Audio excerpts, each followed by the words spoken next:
Chapter 496. A murder had occurred in the office of the Chamberlain of Dependencies, and it involved the death of an envoy from the Qi Kingdom. This was a serious matter, and all unrelated personnel, including the envoys of the various countries, were barred from entering the building. Aside from the personnel handling the case, no one was allowed to enter or leave. They could only poke their heads out and peek into the building from afar. They saw the envoys of the Qi Kingdom standing in the courtyard. The men from the Supreme Court and the Ministry of Justice stood before them, seemingly questioning them about something. When did you find the deceased? Who was the one who found him? A supervisor from the Ministry of Justice asked as he held a record book in his hand. It was me an hour ago. One of the envoys from the Qi Kingdom looked gloomy. He gritted his teeth and said, "After leaving the palace, Lord Han was in a bad mood because he had lost the competition. He shut himself in his room and did not come out even when it was time to eat. When I went to his room to call for him, there was no response for a long time. So I had the men from the office of the Chamberlain of Dependencies break open the door and found that Lord Han had been murdered." After he said this, he could no longer keep his calm. He said fiercely, "I don't care who killed Lord Han. 3 days. Within 3 days, the Jing Kingdom must hand over the murderer. Otherwise, we will immediately return to our country. The Qi Kingdom will wash away Lord Han's injustice with blood sooner or later." The Chancellor's expression changed slightly. An envoy from a country had been assassinated in the office of the Chamberlain of Dependencies. This was an extremely serious matter. If the envoy from the Jing Kingdom had died in the Qi Kingdom, not only His Majesty and the officials, but also the people of the Jing Kingdom would not let the matter rest. This time they were really in trouble. Lord Gu and Lord Han were close friends. "I was a little agitated just now. Please forgive me." The envoy in blue from the Qi Kingdom looked sorrowful. After saying this, his tone changed as he looked at the Chancellor of the Supreme Court and said, "However, the Jing Kingdom must give us an explanation for this matter. Otherwise, this explanation will have to be demanded by us personally. Not even your third prince has the right to say such words." A sinister voice rang out from behind the crowd. Changde strode out from the door and asked, "Where is the woman who participated in the competition in the palace?" The blue-robed envoy's expression changed slightly upon hearing this. "The envoy of our Qi Kingdom has died in your Jing Kingdom. Why don't we have the right to speak up?" At this moment, Lord Gu took a step forward and asked angrily, "I'll ask you one last time. Where is the woman who participated in the competition in the Imperial Palace?" Changde glanced at him indifferently, and his tone became cold. Ambassador Gu shuddered and stared at Changde, unable to utter a single word. The rest of the envoys all looked at the leader in blue. He was the one who had been in contact with the two of them. Speaking of which, it was strange. Why weren't they here when such a big thing had happened? "Let's go," the envoy in blue said calmly. "They are but the young talents of our Qi Kingdom. They are acting on the orders of the third prince and are not part of the envoy.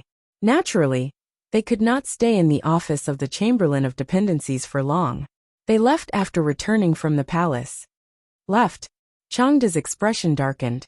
It was not convenient for him to question the envoy in the palace.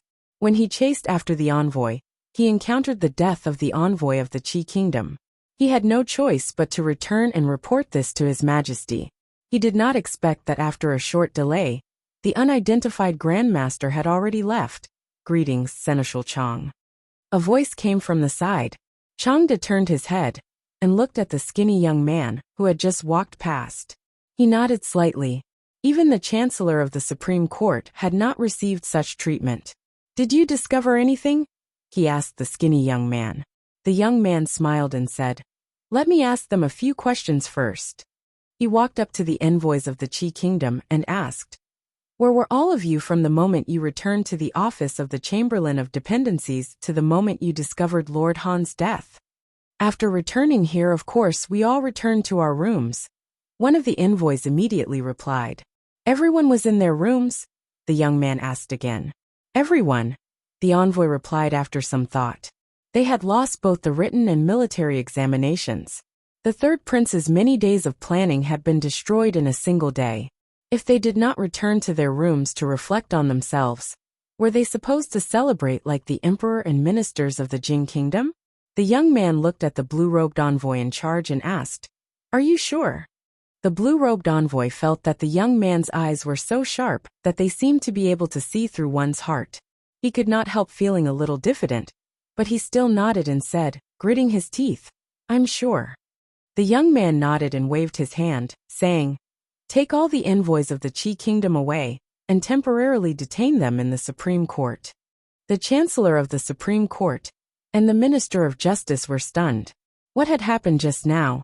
Why had all the envoys of the Qi kingdom been detained? Weren't the ones who died from the Qi kingdom? The officials of the Ministry of Justice and the Supreme Court were puzzled.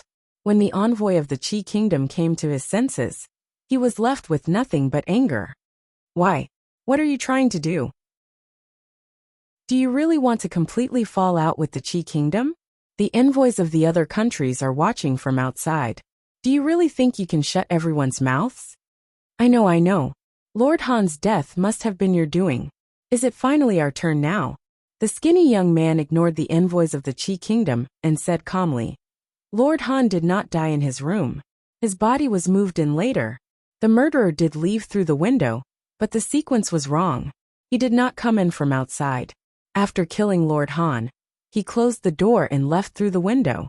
The young man looked at the crowd and said slowly, "He killed Lord Han somewhere else, then moved Lord Han's body into the room through the window through the back corridor, and then came out from the room.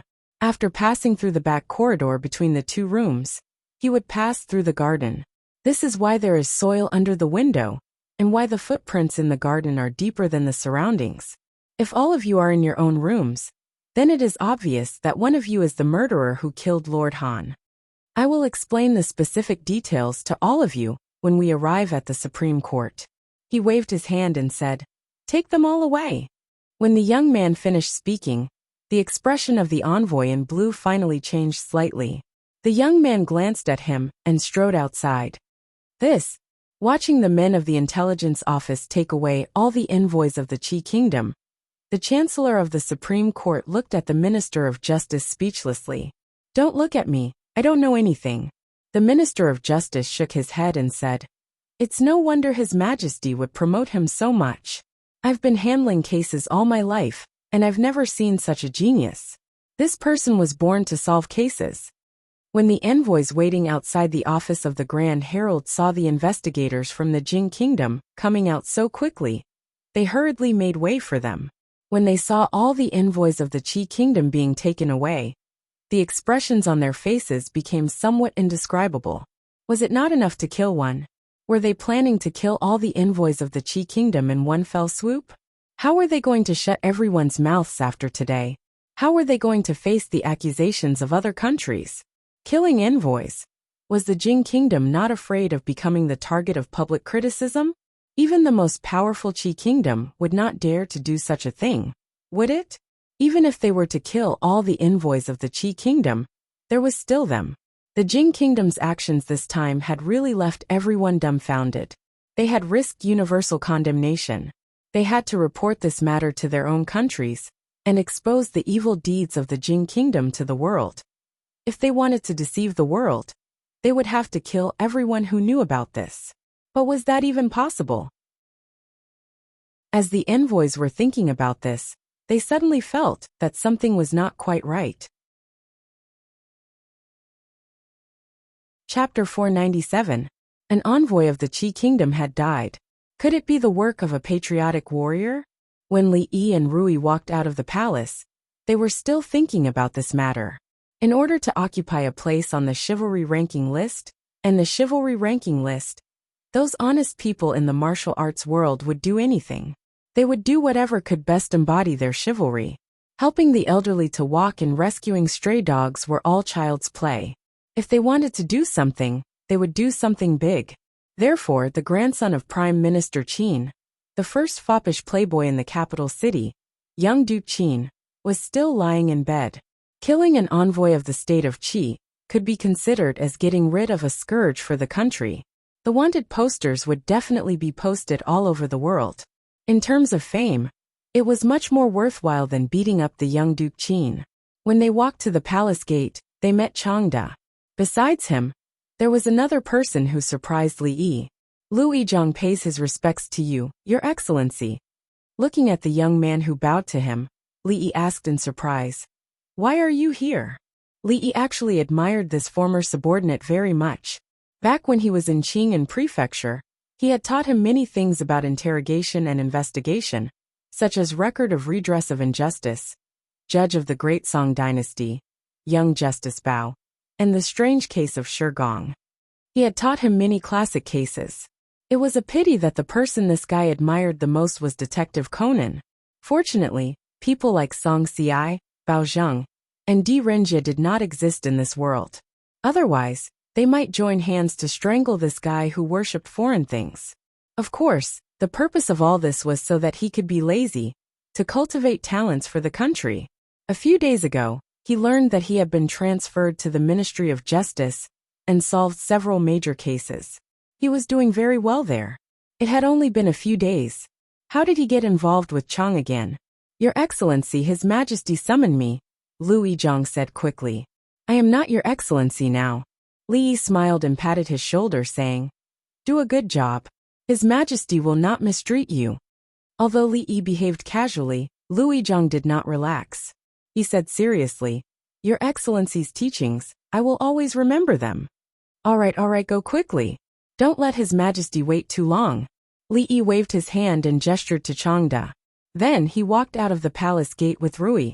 In the blink of an eye, it was the double seventh festival of the year. The guards in the residence had been building a high platform in the courtyard since yesterday. Today, he promised Xiao Huan that he would draw a poem on her sky lamp, so he had to go back early. The appointment with the old emperor was set after Chinese Valentine's Day. On the second day after Chinese Valentine's Day, Li Yi would be able to fetch Yongning from the palace. Everything in the residence had been prepared. Changde looked at Li Yi's departing figure with a profound gaze. Then, he looked at Lu Yi beside him. A trace of emotion appeared on his aged face. What kind of ability did this ordinary-looking young man in front of him have? Even he would not underestimate him. When he thought of what happened in the Supreme Court, he still found it hard to believe. He didn't use any punishment. He only asked the Qi Kingdom's envoy some irrelevant questions, and he was able to unravel the whole matter bit by bit. If Changde didn't already know about his abilities, he might even suspect that he was the one who killed the Qi Kingdom's envoy. However, such a talent that even His Majesty valued greatly was so respectful towards Li Yi. This was definitely not just because the two of them were once superior and subordinate. Changde was no longer surprised by the miracle that happened to Li Yi. When he brought Lu Yizhang to the Hall of Diligent Government, he suddenly asked, Was Lord Han really killed by that envoy? Although the envoy in charge had just confessed to his crimes, Changde did not think that the personal enmity between the two was enough to make him kill someone out of anger. Lu Yizhang shook his head and said, No, he only admitted it because the real murderer was more important to him than his own life. In other words, it was terrifying. Didn't you often say that there is only one truth? Changde looked at him and asked. That is not what I said. Lu Yizhang shook his head and said, Lord Han once said this. Of course this is true. However, sometimes what we want is not the truth, is it not? You are very good. After a while, Changde's face showed a look of admiration and he nodded. Talents were hard to come by. People who knew how to adapt to circumstances and reason were even rarer. Changde seemed to understand why His Majesty had entrusted that matter to him. Some scenes appeared in Lu Yizhang's mind and he said, It is all because Lord Li taught me well. 15 minutes? In the Hall of Diligent Government, Emperor Jing looked at the Chancellor and the Minister of Justice and confirmed again. Yes, Your Majesty. He only used 15 minutes. The Chancellor of the Supreme Court said helplessly. At this moment, he felt as if there were 10,000 horses galloping in his heart. Lu Yizhang's brain must be different from ordinary people. Just now in the Supreme Court, he listened to him interrogating the envoy of the Qi Kingdom. As a dignified Chancellor of the Supreme Court, his inner shirt was soaked with sweat. The person who killed the envoy of the Qi Kingdom was actually another envoy? If this case was handed over to the Supreme Court, it would probably never be solved. Let the people of the Qi Kingdom handle this matter themselves. Emperor Jing waved his hand. Since it was an internal conflict between the envoy of the Qi Kingdom, it had nothing to do with the Jing Kingdom. He cared more about not carrying the bad reputation of assassinating the envoy of another kingdom. After a while, Emperor Jing looked at the people in the hall and said, "You can leave first." Luizhang stays. The Chancellor of the Supreme Court and the Minister of Justice walked out of the Hall of Diligent Government. Changde gave the eunuchs in the hall a look, and they hurriedly left. This Luizhang will have a meteoric rise in the future. The Chancellor of the Supreme Court walked down the steps in front of the hall and said with a sigh, "His future is limitless." The Minister of Justice nodded. His Majesty had always valued talents. Judging from his recent actions, this former subordinate of his had obviously caught His Majesty's eye. In the Hall of Diligent Government, only Emperor Jing, Changde, and Luizhang were left. Even though there had been many occasions like this, Luizhang could not help but feel nervous in front of the only supreme existence in the country. "That matter. How is the investigation going?" Emperor Jing walked down from above and asked in a low voice. Luizhang lowered his head and stood with his hands by his side. He said, "Your Majesty, I have read all the old files of the Ministry of Justice and the Supreme Court. At present, there are only some minor clues. It is already very good to have some clues." Emperor Jing sighed and said, "After all, it has been 20 years. He glanced at Luizhang and saw that he seemed to have something to say. He asked, "Did you find anything else?" Luizhang thought for a moment and said, "Your Majesty, I found that after I began to investigate this matter, some of the evidence I needed was deliberately erased." Luizhang raised his head and said, "In other words, they have already noticed." Emperor Jing's eyes were cold and he said coldly, "After so many years, are they still so vigilant? Can you find out who did it?" Changde asked. Luizhang shook his head and said, "They did it very carefully and seemed to deliberately lead me. I was almost deceived and almost went astray." Changde frowned and said, "It has been more than 20 years. This case is already difficult. If that is the case, then it is impossible." "Actually, not so," Luizhang suddenly said. Emperor Jing and Changde looked at him at the same time. Speaking of this, a mysterious smile appeared on Luizhang's face. He said, "His Excellency once said that the more you do, the more mistakes you make. In fact, the case has already entered a bottleneck, and now there is a new discovery." "The more you do, the more mistakes you make?" Emperor Jing's eyes flashed slightly. After nodding his head, he suddenly asked, "Which Excellency said this?" Seeing a trace of fanaticism on Luizhang's face, which was the same as when he was at the palace gate, Changde's mouth twitched. He said, "Your Majesty, he should be talking about Master Li. Chapter 498. On the 7th day of the 7th month, after the third prince of the Qi Kingdom left the capital city, the rest of the envoys of the Qi Kingdom, who stayed in the Jing Kingdom, soon set foot on their way back. The invisible confrontation between the two countries still ended in the crushing defeat of the Qi Kingdom. The Qi Kingdom lost the war, lost both the civil and military examinations, and even lost one of their envoys to the internal strife. It could be said that the envoys of the Jing Kingdom had lost all their face this time. They were too ashamed to stay in the capital city, and left the capital city in a hurry the next morning. When their carriages and horses left the city, although the streets in Jingdo were not empty, the crowds of onlookers still blocked the streets in front of the city gates until not even a drop of water could trickle through. For most people in the Jing Kingdom, since they were born, the Jing Kingdom seemed to have been suppressed by the Qi Kingdom in all aspects. As time went by, they had become accustomed to it. However, all this changed in the second year of Jinghe. From the beginning of the year until now, there had been many incidents related to the Qi Kingdom.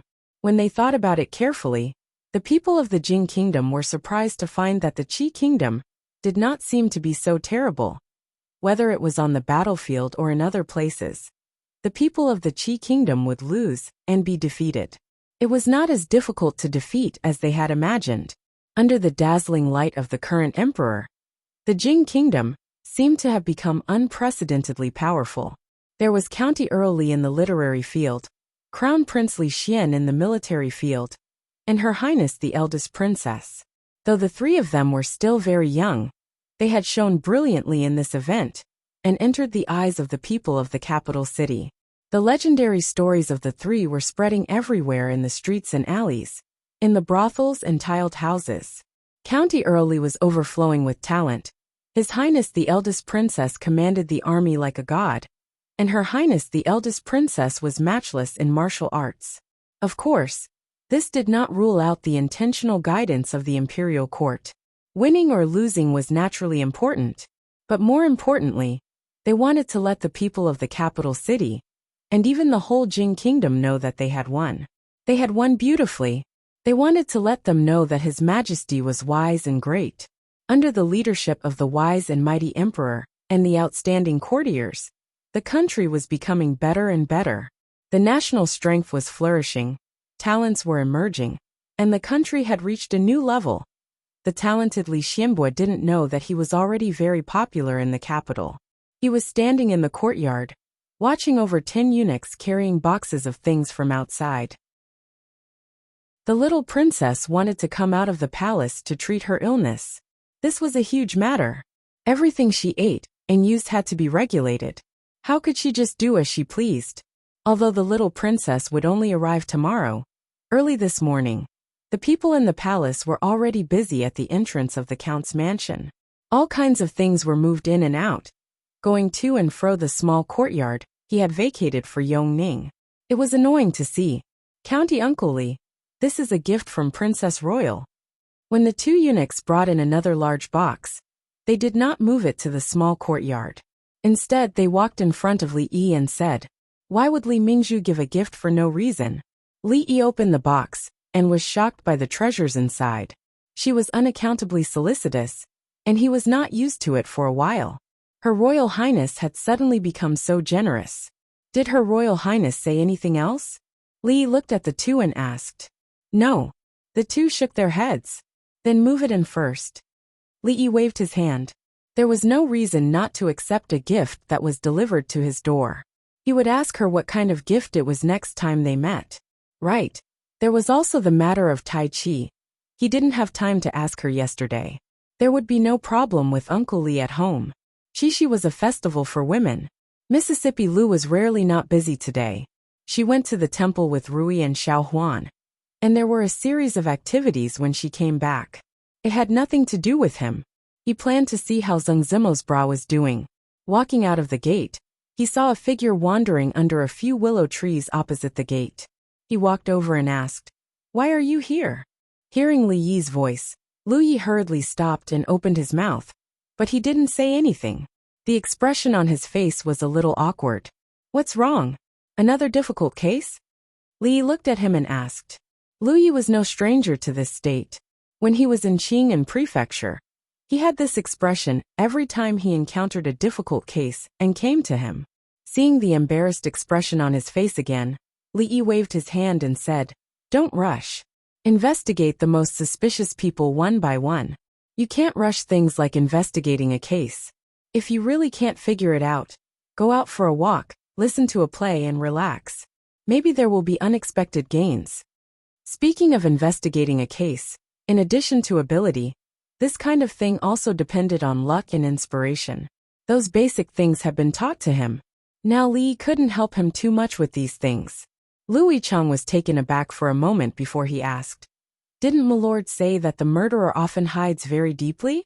We need to dig deeper clues, and not be fooled by appearances? The most suspicious person is often not the murderer. Did I say that?" Li looked at him and asked. "Yes." Lu Yi nodded seriously. "Really?" "Really? Nonsense." Li glanced at him and said, "In the future, don't go to the brothel to listen to stories and plays. Those are deliberately made up to attract customers. How can there be such melodrama in reality? Investigate the case honestly and trust your intuition. Whoever you think is the most suspicious, then it's most likely the case." Lu Yi was stunned and said, But didn't Master just say that investigating a case can't be rushed? If you really can't figure it out, you can go out for a walk, listen to a play. Did I say that? Li narrowed his eyes and looked at him. Just now. Lu Yi opened his mouth and looked up at Li Yi. After a moment he smiled bitterly and said, "No. That's right." Li Yi nodded in satisfaction and patted his shoulder. He said, "The truth can't be hidden. You have to believe in yourself. I still have things to do, so I won't keep you any longer. I'm leaving." Lu Yi smiled bitterly as he watched Li Yi get on the carriage. When he turned his head again, there was a thoughtful expression on his face. Not long after, this trace of thinking turned into understanding. "Thank you, Master, for your guidance." He bowed towards the direction of the residence and turned to get on another carriage. A gray-clothed man lightly waved his whip, and the carriage quickly disappeared. When Li Yi walked into the small courtyard, Xiao Chui and Xiao Zhu were climbing up and down a temporary colored building. They tied colorful ribbons to the wood and chattered about something. "Where's your young miss?" Li Yi stood under the colored building and asked. "Older sister Ruoqing has gone out. My young miss is painting in her room." Xiao Chui looked down and said, "We haven't finished our work yet. Li, you go find her yourself." Halfway through her sentence, she seemed to have thought of something and immediately closed her mouth. She hurriedly ran down the building and said, "Wait, I'll go tell the young miss." There were no accidents this time.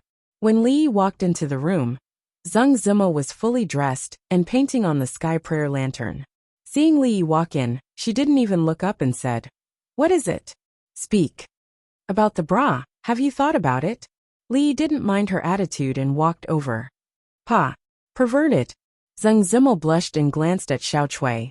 Seeing that she was still confused, she said, "Wait a moment, I'll finish painting these sky prayer lanterns first. There's still a long time before nightfall. What's the rush?" Li Yi planned to go to the brothel later and said, "There's still time to paint later." Xiao Chui, who was standing behind him, pouted and said, "The cowherd and the weaver maid can only meet once a year, and it's finally the double seventh festival. Young Master Li, please wait a little longer. Miss will finish her painting very soon." The sky prayer lantern is very important, and if it's delayed, the weaver maid will not bless her. She originally wanted to say that if she delayed, the weaver maiden wouldn't bless her to find Langjun Rui. Halfway through her words, she realized that it wasn't appropriate to say these things to Li Yi. She immediately shut her mouth and blushed. "What do you mean by once a year?" Li Yi shook his head and looked at her. "A day in heaven is a year on earth. July is a whole month, but it's only a little while in heaven. The weaver maiden sees the cowherd every day. Maybe she's already tired of seeing him. Why would she be in the mood to bless you? A day in heaven is a year on earth." After hearing Li Yi's words, Xiao Chui's expression froze. The old people in the brothel often said this. She blinked her eyes and thought about it. She realized that what Li said seemed to be very reasonable. She suddenly felt discouraged. She didn't look forward to the Chinese Valentine's Day that she had been looking forward to for so long. Chapter 499. Seeing Xiao Chui leave with a depressed expression. It wouldn't be long before Xiao Zhu found out that the weaver girl had lunch with the cowherd every day, and that it wasn't just once a year. Zheng Zimo looked up at Li Yi and said, "Xiao Chui, you lied to her too. She's been talking about Chinese Valentine's Day since last month. The outside world is cruel. Little girls like Xiao Chui have been living in a greenhouse and are easily deceived by these beautiful things. There's no harm in letting them feel the cruelty of reality in advance." Li Yi glanced at her and said, "This is what a prostitute like you should do. I'm just helping you. You don't have to thank me. There are a few pretty good newcomers in the brothel. You can try your best to promote them. I want to try that new bra." Zheng Zimo glanced at him and put down the brush in her hand. "No problem." Li Yi was waiting for her to say this and said, "If you need money or manpower, just let me know. If Miss Ruoqing can't solve it, she can come to me." Rui Workshop, Perfume Workshop, Ice Making Workshop, and a series of shops under the brothel's name actually had a very large daily income. However, the brothel needed to operate, expand, and have enough money for Mississippi Lu to create the hero ranking. including the Hero Conference that would be held in 2 months. They needed a lot of money. At present, they needed to occupy more markets and establish the first high-end lingerie brand in Jing Kingdom. It was necessary to make a lot of money before others discovered the business opportunities in this area. Also, Zheng Zimo's face was slightly red. She said hesitantly, "I've designed a few new styles these days. Take a look. Then hurry up and take them out." Li Yi looked at her. He was in a hurry. Zheng Zimo glared at him and took out a few drawings from a small box. She placed them on the table and sat on the edge of the bed, no longer looking at them. Li Yi flipped through it a few times and frowned. Although Zheng Zimo's drawing skills were excellent, the design of these bras was a bit conservative. Seeing him frown, a look of disappointment appeared on Zheng Zimo's face. For these things, she had only slept for 2 hours last night, but she was still rejected, so she was naturally disappointed. "I'll draw a few for you to see." Li Yi picked up the pen and quickly flipped through the thick bra illustrated handbook in his mind. He opened the copy and paste mode. "Okay, take a look at these." Time was limited, so Li Yi only drew a few pieces. He walked over and handed the paper to her. Zheng Zimo took it and stared at it for a moment. Her face immediately turned from red to red. She crumpled the papers into a ball and said angrily, "Shameless." Li Yi shook his head. When he walked out of Zheng Zimo's room, he was still a little indignant. How could it be shameless? Future experience tells us that the less fabric used in underwear, the more valuable it is. Although this woman was beautiful, she didn't have the slightest advanced business sense. Li Yi had some doubts. Was it a wrong decision to give this business to her? Obscene, shameless. In the room, Zheng Zimo's face was red. She sat on the bed in a daze and cursed a few times. She spread out the paper that she had crumpled. Thinking about how she would wear the bra drawn on the paper, she couldn't help but blush even more. Oldman's son was born to work in the brothel.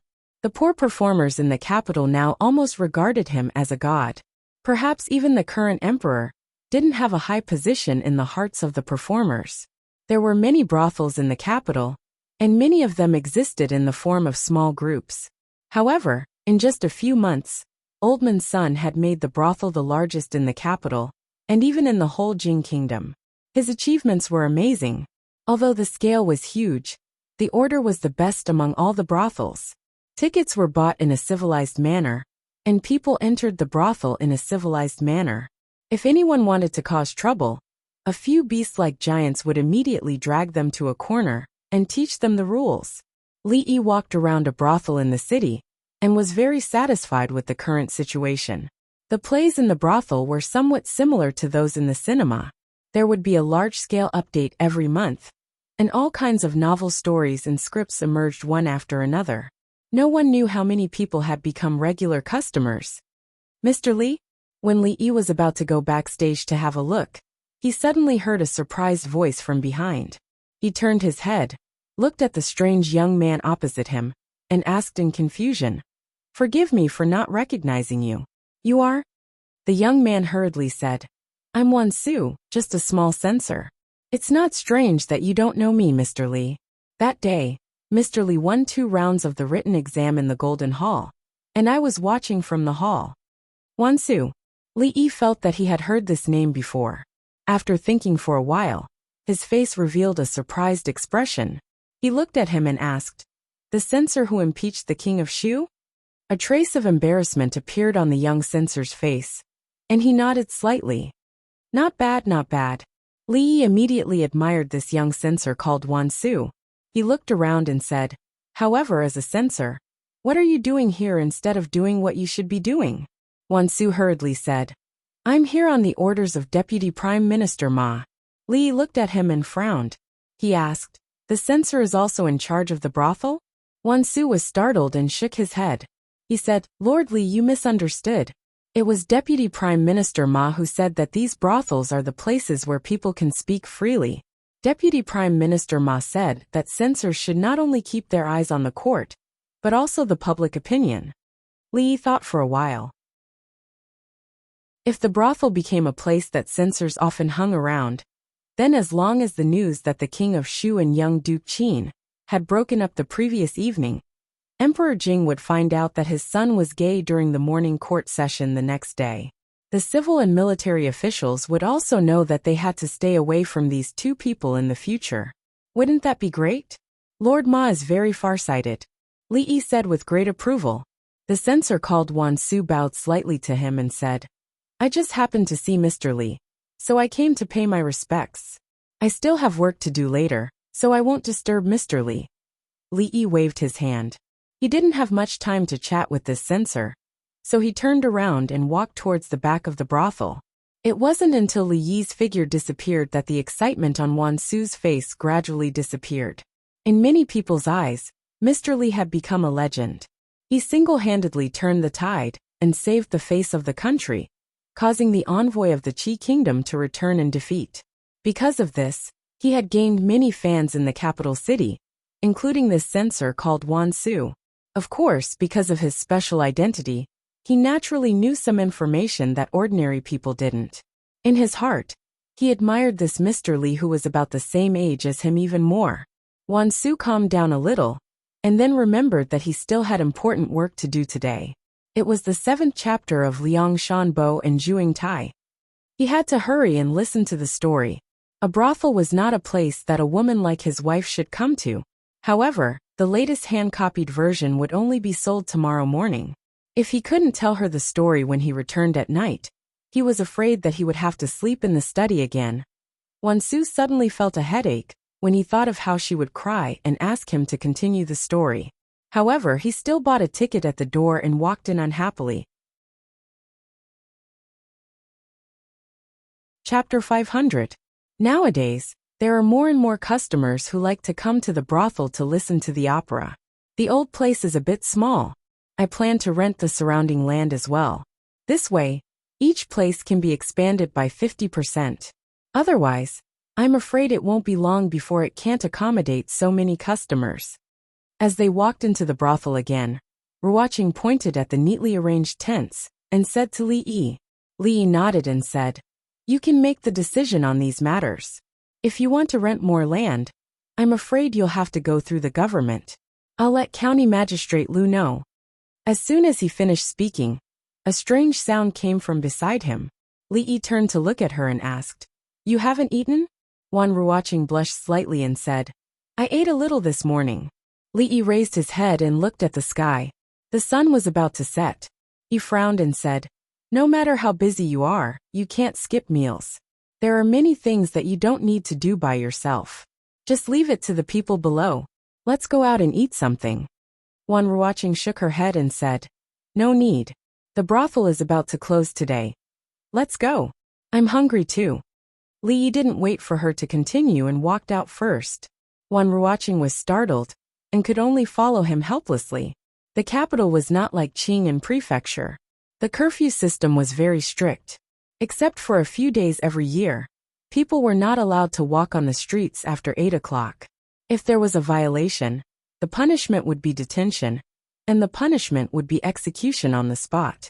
Even if the offender died, there was no way to redress the grievances. Therefore, when the sky gradually darkened, the customers in the brothel all reluctantly left and waited to come back the next day. Recently, the new Liang Shanbo and Zhuing Tai came out. I don't know who wrote it. I almost cried just now. That's nothing. I'm 40 years old this year. Didn't I cry like a 4-year-old just now? If it wasn't for someone stopping me, I would have rushed up and beaten that Ma guy. Judging from the audience's reaction, Liang Shanbo and Zhuing Tai was another successful play after the legend of the White Snake. Thinking about it, Liang Shanbo and Zhuing Tai was one of the 4 great love stories among the common people. It had been passed down for nearly 2,000 years, and it was still talked about enthusiastically by people. His maids hid in a corner and cried. Then he deducted a month's salary. It was only the beginning of the month, but the monthly allowance of the maidservants had already increased by 5 times. If this continued, it would be too wasteful. What's going on? Why has it always been Liang Shanbo, Zhuing Tai, these past few days? Where did the white mistress go? Why hasn't Lady Qing come out? A dissatisfied voice came from behind, and one could hear the strong resentment in the voice. Li Yi turned around and saw a luxuriously dressed middle-aged man walking towards him. A man behind the middle-aged man immediately said, "Fifth Master, I just went to ask. They said that there was no white concubine during this period of time. If you want to see her, you have to book the whole place, but the price is too high." Price? Does Fifth Master care about that little bit of money? The middle-aged man walked past Li Yi and Wan were watching and said, "You go and arrange it tomorrow. In short, I want to see the white mistress tomorrow." "Fifth Master, don't worry. Leave it to me." The man hurriedly followed. When he passed by Li Yi, he paused, slightly tilted his head and nodded. Then he strode forward again. "What's wrong?" Seeing Li Yi standing there, Wan were watching asked in confusion. Li Yi looked away from the man and said with a smile, "Nothing. It seems that the legend of the white snake is quite popular. These days, there will be 2 more shows every day. After all, everyone has their own preferences. Some customers like those strange things." Wan were watching nodded her head. To her, it was just a simple sentence. The places where the brothels were located were not in the prosperous areas of the capital. There were not many places to eat around. In addition, it was almost evening, and many shops were closed. It was not easy to find a bun shop that was about to close. Li Yi looked at her and asked, "Do you want to eat 2 buns to fill your stomach?" Wan were watching nodded. She had lived a poor life since she was young. For a long time, buns were considered a luxury. Seeing someone walk in, the waiter looked up and said, "There are only 4 buns left. 8 copper coins." 4 was 4. Fortunately, it was still warm. Li Yi did not bring any money with him. He was about to ask the guard not far away to come over when the waiter saw Wan were watching standing outside. After a moment of shock, he waved his hand and said, "Forget it. There are only 4 left. You can take them all. It's free." Li Yi was stunned. He immediately realized that he had been crushed by Wan were watching in terms of appearance. 8 copper coins is also money. You don't need anything. Does your boss know that you are so generous? Li Yi asked the guard to take out his money bag. He carefully counted a few coins and slammed them on the table beside him. He glared at the waiter and said coldly, "Do you think I need 8 copper coins?" The waiter stood there in a daze. He looked at the copper coins on the table, and then at the strange customer who had disappeared. He muttered, "2 copper coins are missing." The buns were not big. Li Yi quickly finished one. Wan were watching only took 2 small bites of the bun in her hand. Recalling the scene that had just happened in the bun shop, the corners of her mouth curled into a slight smile. After finishing the second bun, Li Yi turned his head and asked, "You should know about the martial arts circle conference, right?" Wan were watching nodded and said, "I've already asked them to spread the news. The other prefectures have also sent fast horses to spread the news. The people going to Qing'an Prefecture are going by water. They will arrive tomorrow. They will only need a month to spread the news." Mississippi Lou's sighed, and the brothel complimented each other. The chivalry ranking needed the help of the brothel to spread the news. They would also send people to help maintain the security of the brothel. The people in the martial arts circle were more active than them in the matter of the martial arts circle conference. The purpose of the brothel was to spread the news among the common people. The sky grew darker. Li Yi looked at her and said, "It's getting late. Leave the brothel to them. I'll take you home." Wan were watching nodded and handed the last bun in her hand to him. She said, "There's still 1 bun left. I can't eat it. Do you want to eat it?" Seeing Li Yi shake his head, Wan were watching looked around. She suddenly took a few quick steps to the side and placed the bun in a beggar's bowl in the corner. "Let's go." She walked over and said to Li Yi with a smile. At a certain moment, a figure in ragged clothes curled up in the corner of the wall suddenly trembled. He took a few deep breaths and saw the bun in the bowl in front of him. His breathing immediately became hurried. He immediately picked up the bun and took a big bite. To him, who hadn't eaten anything for 3 days, a bun that could save his life had an extraordinary meaning. He raised his head and only saw the side of the woman's face reflected in the sunset.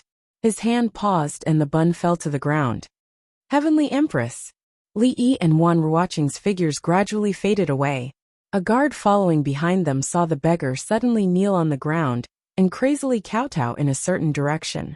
He muttered, "It's just a bun. Is there a need to do this?" He shook his head and walked forward several steps. Then he looked back inside.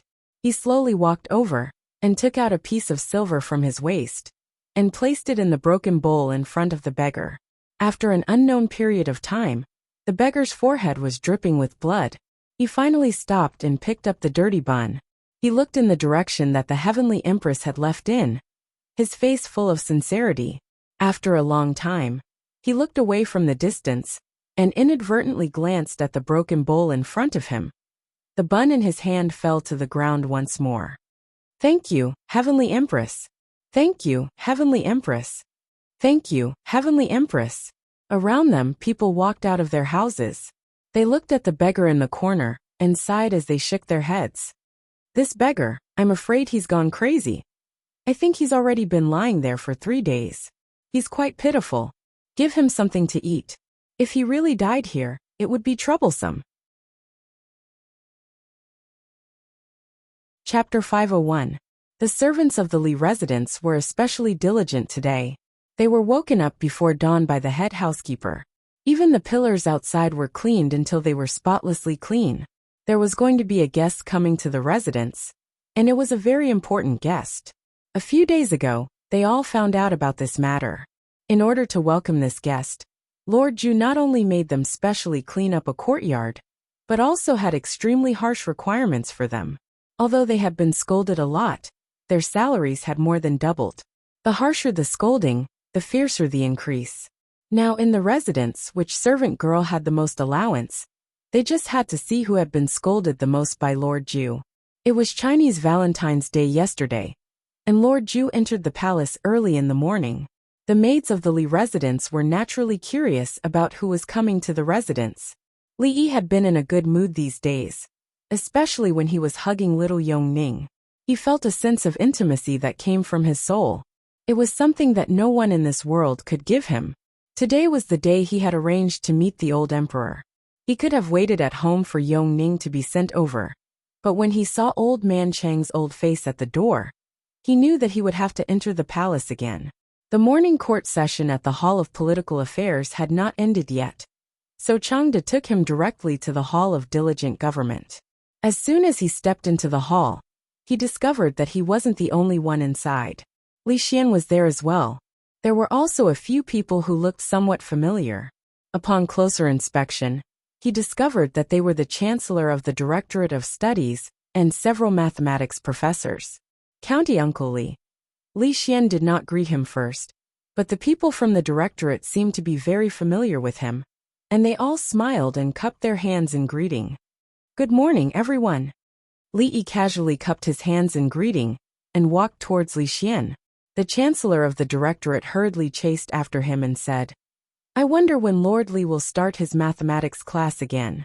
The mathematics professors of the Directorate can attend and learn the new method of mathematics."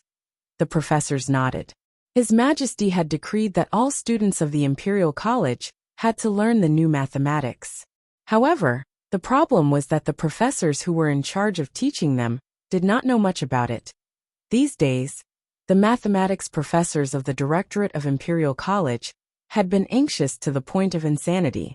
They were afraid that the Imperial Court would have something for them to calculate again.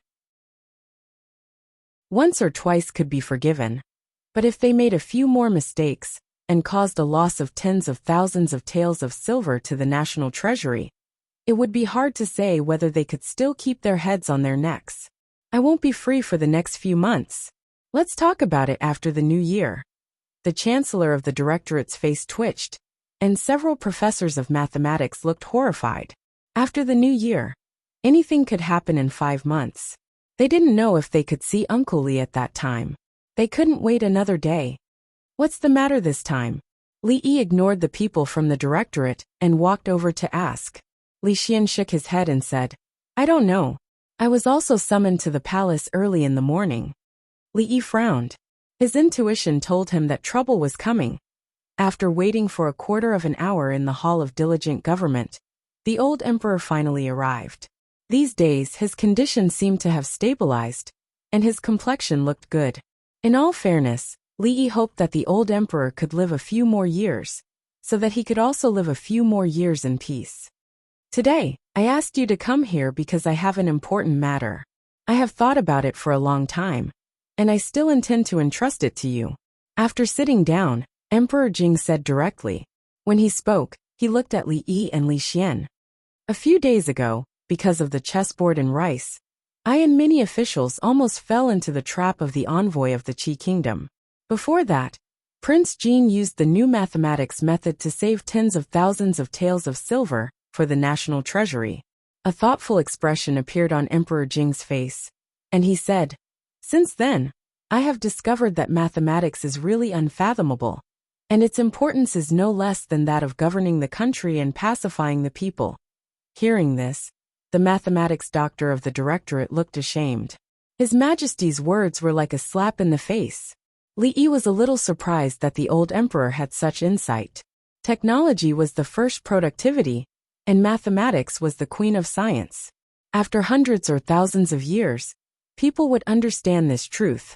Although the level of mathematics in this era was far from being able to understand this, if basic mathematics was used to the extreme, it would be enough to make a big step forward for the Jing Kingdom. Therefore, I intend to set up a mathematics school outside of the directorate, and Li Yi, the county earl of Chang'an, will be the superintendent. In addition to the mathematics doctors and mathematics students of the directorate, another 100 people will be selected from the capital to learn the new mathematics method. The superintendent can make the decisions for the affairs of the mathematics school. Mathematics school? Li Yi was stunned when he heard this. No way. Was it going to be so big this time? In addition to the mathematics school, an Academy of Sciences will be set up independently of the Ministry of Works. Emperor Jing glanced at Li Xian and thought of the things he called science. He said, "Superintendent Li Xian, regarding the two academies, I will let the Ministry of Works quickly supervise the construction." Li Xian's face showed a surprised expression. A few days ago, he had gathered all the things that the people had come up with, but he had not received any response. He thought that Uncle Huang had long forgotten about it. At this moment, he was a little surprised. The superintendent of the Academy of Sciences was much more interesting than the supervisor of Jiangyi province. Didn't it mean that in the future, he could work on those things justifiably? Although Emperor Jing's words were very good and very right, the establishment of the mathematics school and the Academy of Sciences was a magnificent feat in the Jing Kingdom. If the mathematics school was incorporated into the Academy of Sciences, and the Academy of Agriculture, Army, Medicine and Life Science were added to the Academy of Sciences, this great emperor would definitely be remembered in history. For an ancient person, it was very rare to be able to do this, but he really didn't want to be a superintendent. Wouldn't it be exhausting for a single person to teach so many students? He had to recruit more teachers. The Imperial College's mathematics professors were not bad. It was just that their rigid way of thinking had not been reversed. It wouldn't be a problem for them to give a few pointers. There was also Prince Jin. Although he was young, it was not a problem. This boy was born to do mathematics, so he couldn't let him go. If he didn't have a cheating device, he might be crushed by him. Master Li, this is the list of the students of the mathematics school.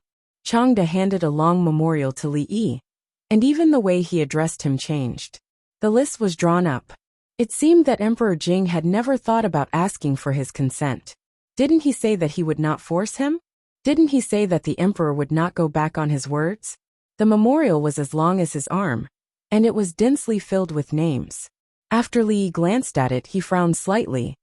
"Your Majesty, this list. I'm afraid it's not possible." "Why not?" Emperor Jing looked at him doubtfully. Most of these people were selected from the families of the powerful and officials. If he didn't insist on recruiting 30% of the students from poor families, he was afraid that these 100 places would be occupied by them. Anyone could see that the imperial court attached great importance to the mathematics school. This meant that it was almost a blessed place for promotion, whether it was a noble or a courtier, who didn't want to place their own people there. "I forgot to bring a small notebook." Li Yi touched his waist sleeve and said with some depression, "What?" The doubt on Emperor Jing's face was even stronger. "Nothing. Li Yi raised his head and said with a serious face, "Your Majesty, you may not know that mathematics is the same as writing poetry and playing chess. It is also about talent. Talented people can master extremely profound knowledge in a short period of time, just like Prince Jean. However, there are also some people who don't have talent in mathematics. No matter how hard they work, they won't achieve much in their lifetime." Emperor Jing nodded. Although he didn't know much about the new mathematics, what Li Yi said just now was true everywhere. Every path was about talent. Old General Shui couldn't write beautiful essays, and Prime Minister Qin couldn't lead troops to war. However, in fact, when they were young, there was no difference in the education they received.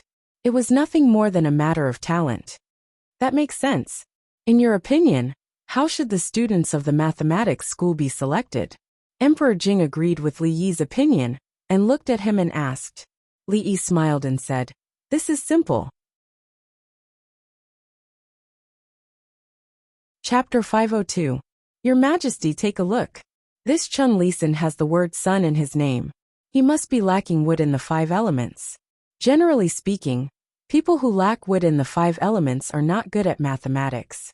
Also, this Qin Feng Crazy Qin. Why does a lunatic want to learn mathematics? This name is inauspicious. He is not suitable to enter my mathematics college. Also, this Chui Shixin likes the new and hates the old. My mathematics college will naturally not accept such a person with bad conduct. And this Li Jianren? What kind of mess is this? What kind of place do you think our mathematical college is? Unexpectedly, he forgot to bring his notebook. Li finally found it in the corner of the library, and thought that he must put it in a conspicuous place next time. Li Xian was flabbergasted as he watched Li pick out those people one by one. The Chancellor of the Directorate and several mathematics professors were dumbfounded. Was this how the Divination Academy recruited students? Those who lacked wood in the 5 elements would not be accepted. Those with inauspicious names. How was his name inauspicious? Qin Feng was Crazy Qin? Chui Shixin liked the new and hated the old. Was Li Jianren equal to Bitchli? His Majesty was here. Could this county uncle Li dare to be more careless? This was clearly revenge, naked revenge.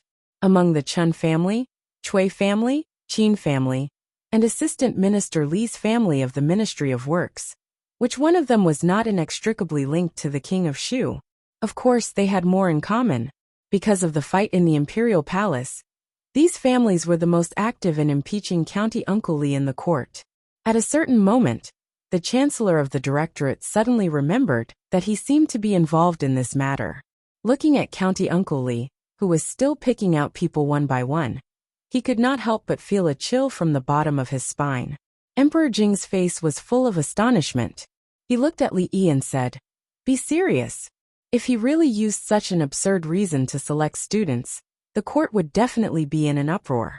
Thinking of the involvement of so many courtiers, even Emperor Jing himself felt a headache. When the Chancellor of the Directorate heard this, he was even more shocked. County Uncle Li was so frivolous about such an important matter, but the Emperor only said such a sentence. If it was any other courtier, their heads would be jumping on their necks. At this moment, he was even more certain that County Uncle Li could not be offended. Li Yi sighed and thought that this method would not work. He said, "Actually, if we want to see if they have talent in mathematics, we only need to conduct a test on them before they enter the academy. Whether they are from a poor family or a noble official, as long as they meet the age requirement of 20, they can all sign up. At that time, we only need to select the top 100 according to their results." Jingdi nodded his head. This method was to his liking. In recent years, he had deliberately supported the poor and weakened the aristocratic families. Li Yi's action did not differentiate between the poor and the noble, which was to his liking. "That's right. I will have someone put up a notice outside. Those who meet the requirements can register. 10 days later, there will be an examination, and the best will be admitted." At that moment, Li Xian stepped forward and said, "Uncle Huang, the Science Academy is different from the Mathematics Academy. You can't just recruit young people." Emperor Jing nodded and said, "You are the Academy supervisor. You can decide these things yourself." Upon hearing this, Li Yi's eyes lit up, and he asked, "Your Majesty, may I ask if the Academy's enrollment?" Without waiting for him to finish, Emperor Jing waved his hand and said, "You can decide everything except enrollment." If he were to decide the candidates, there would be a storm in the court. The Qin, Chun and Chui families, and even half of the court would be disturbed by him. Li Yi thought that they were all surnamed Li, but the difference in treatment was too great. He could only nod and said, "I will follow your orders. I will come up with the examination questions as soon as possible. Your Majesty, please send someone to the Li family to make a copy in a few days. In order to keep it confidential, let them go back to the palace after the examination." For the poor students, this was a rare opportunity. He was afraid that the number of applicants would reach a very terrifying level. After coming up with the questions, he still had to ask someone to make a copy. Of course, he could not complete such a heavy workload by himself. "Then let's do as you say." Unexpectedly, he had even considered this. Emperor Jing nodded and looked at the people of the Imperial College. He said, "The establishment of the Mathematics Academy has been completed. The Mathematics Department of the Imperial College will be temporarily merged into the Mathematics Academy. You and County Magistrate Li will discuss the specific matters after the merger." "I will follow your orders." Several mathematics doctors immediately responded and breathed a long sigh of relief. This was good. In a short time, with County Magistrate Li at the top, there should be nothing wrong with his head.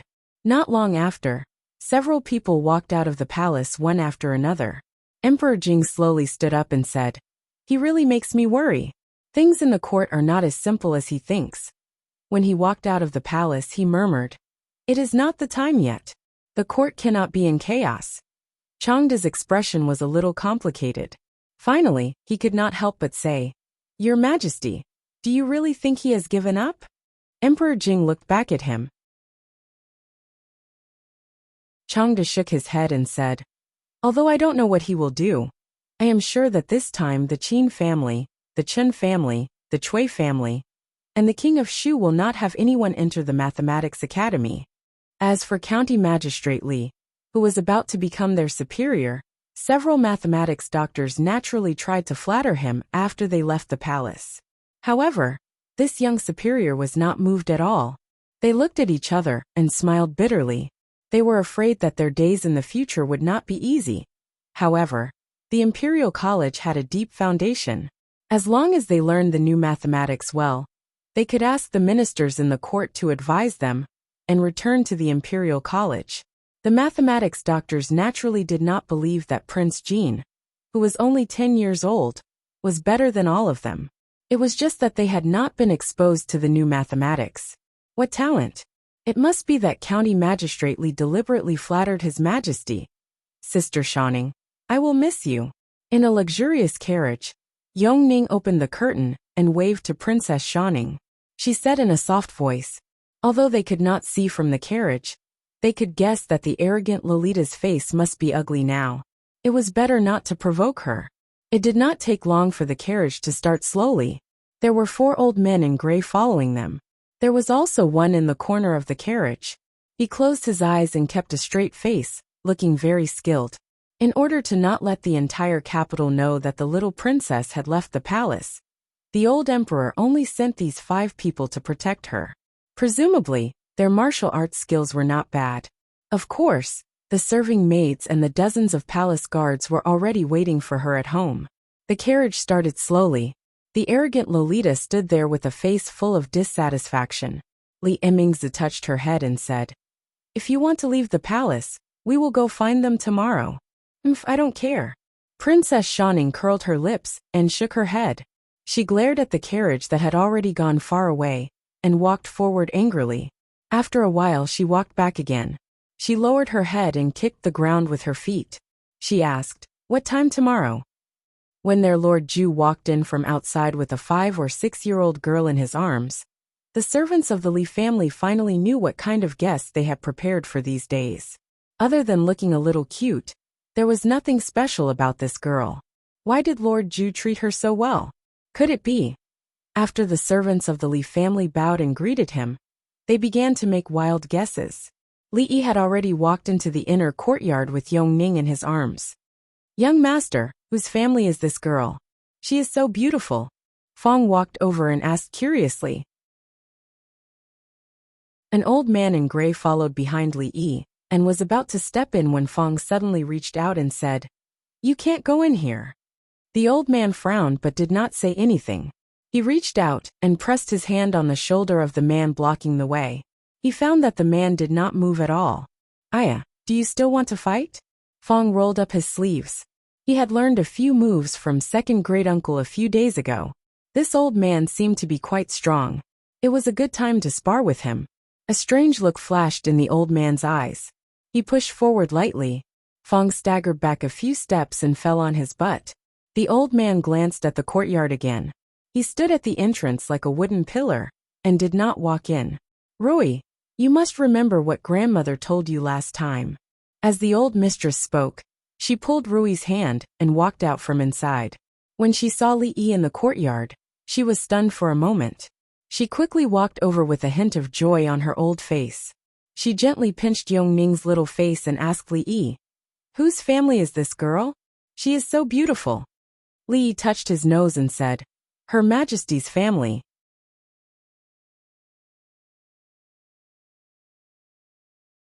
Chapter 503. From His Majesty's family? The old madam was stunned, and didn't immediately understand what Li Yi meant. "This is Princess Yongning," Li Yi explained again. "Princess Yongning." The old madam's expression froze. The next moment, she quickly withdrew her hand from the little girl's face, her face full of shock. Seeing the old madam's body sway, Rui hurried over to support her. When she finally regained her composure, the old madam broke free from Rui's support and hurriedly bowed. "This old madam greets your highness." Princes and princesses were born with a higher status. Although the old madam was an honorary title, she still had to bow to the royal family. In the past year, Yongning was used to the princess's maids and eunuchs bowing to her. However, this old madam was clearly related to her brother. She didn't know what to do, and looked at Li Yi with pleading eyes.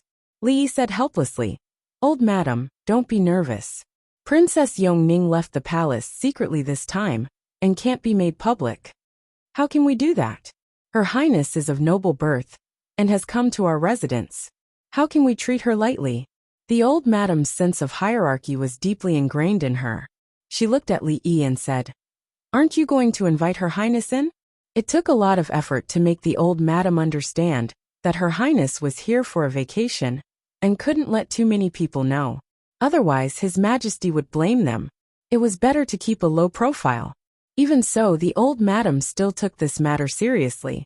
She gathered all the maids and servants in the residence, and lectured them. The gist of it was that the little girl was very noble, and had the same status as a duke. If any servant dared to show any disrespect to her, they should pack their things and return home.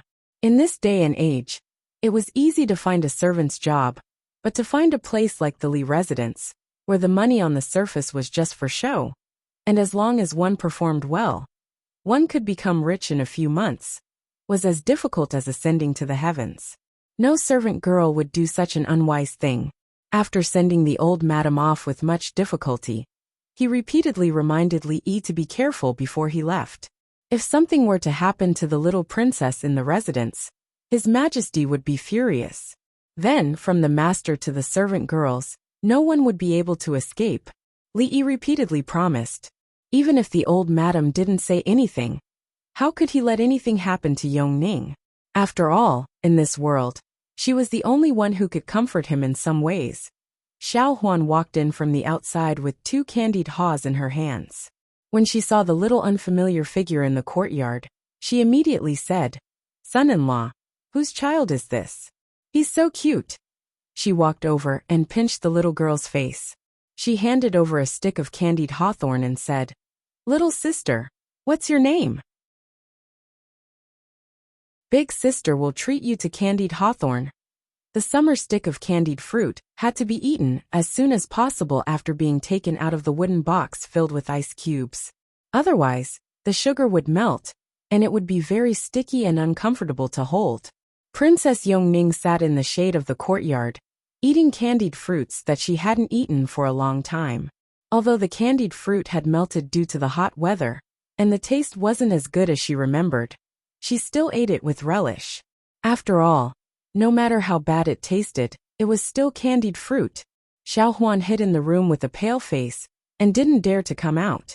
Thinking that she had just pinched the princess's face, tears welled up in her big eyes. That was the princess, the emperor's daughter. If the emperor knew, would he arrest her and punish her? It was said that disrespecting the princess would result in being beheaded. Xiaohuan didn't want to be beheaded, but it was the emperor. Would the young master and miss save her? Li Yi shook his head helplessly. He dragged her out of the quilt and said, "What's wrong? You can't pinch the princess's face. Don't worry, no one will punish you. Hurry up and come out. It's such a hot day. Isn't it hot under the quilt?" "Really?" The little maid poked her head out of the quilt and asked with tears in her eyes. "Has the young master ever lied to you?" Li Yi looked at her and asked seriously. The little maid sniffled and said in a low voice, "Yes, many times."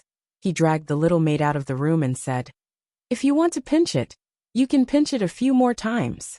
Tomorrow, there will be 2 more princesses coming. You can only pinch the little one." Although she didn't have to worry about being arrested and punished, Xiaohuan was still a little afraid of the legendary princess.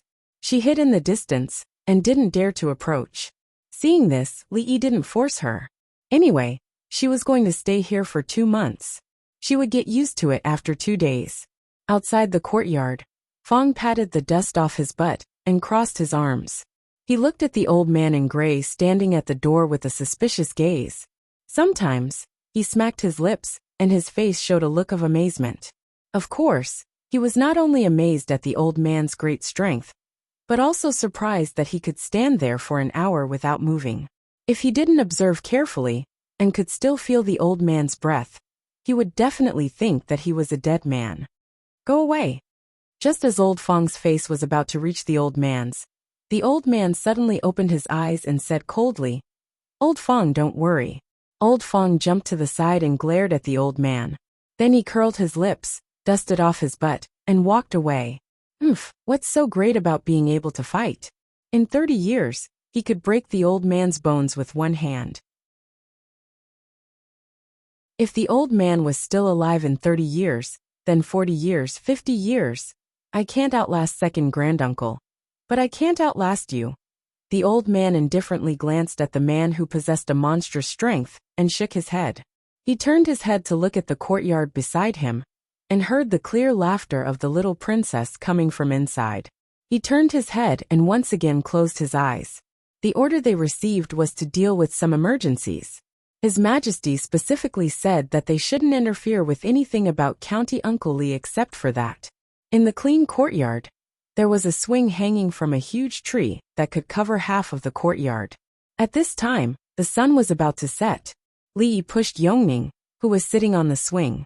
He had become more and more accustomed to her smile, and his heart was inexplicably relaxed. "What did the old madam say to you just now?" Li Yi turned his head and asked her. "No, nothing." Rui blushed slightly and said immediately as if she thought of something. "My husband likes children very much." She stood beside Li Yi and saw the genuine smile on his face. She could clearly feel his mood. It was a happiness that she had never seen before. She stared at him in a daze. Li Yi pushed the swing again and said, "Yes, it's so nice to have 1 or 2 children and a lively home." Rui nodded and said no more. At this moment, Li Yi carefully pushed the swing and didn't notice that Rui bit her lower lip and a flash of disappointment on her pretty face.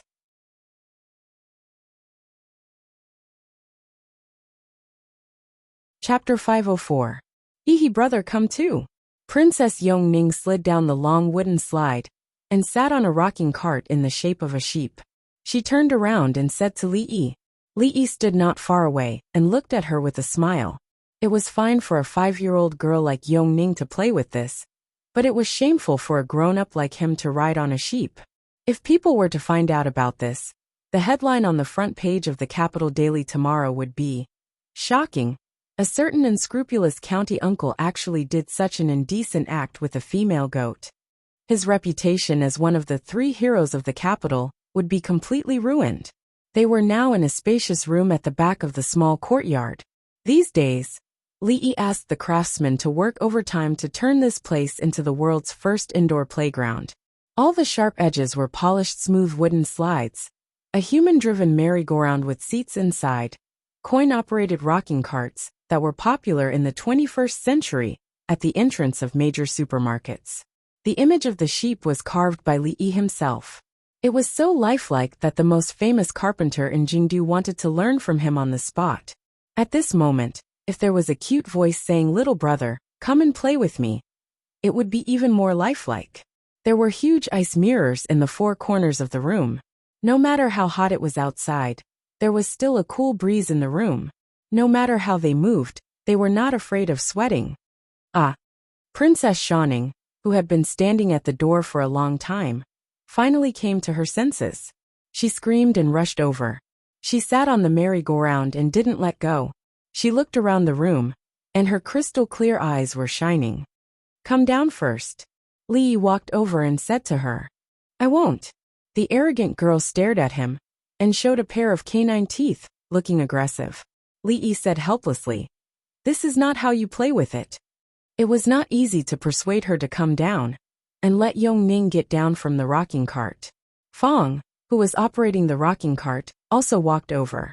He made some adjustments to the merry-go-round and let the two princesses sit on it.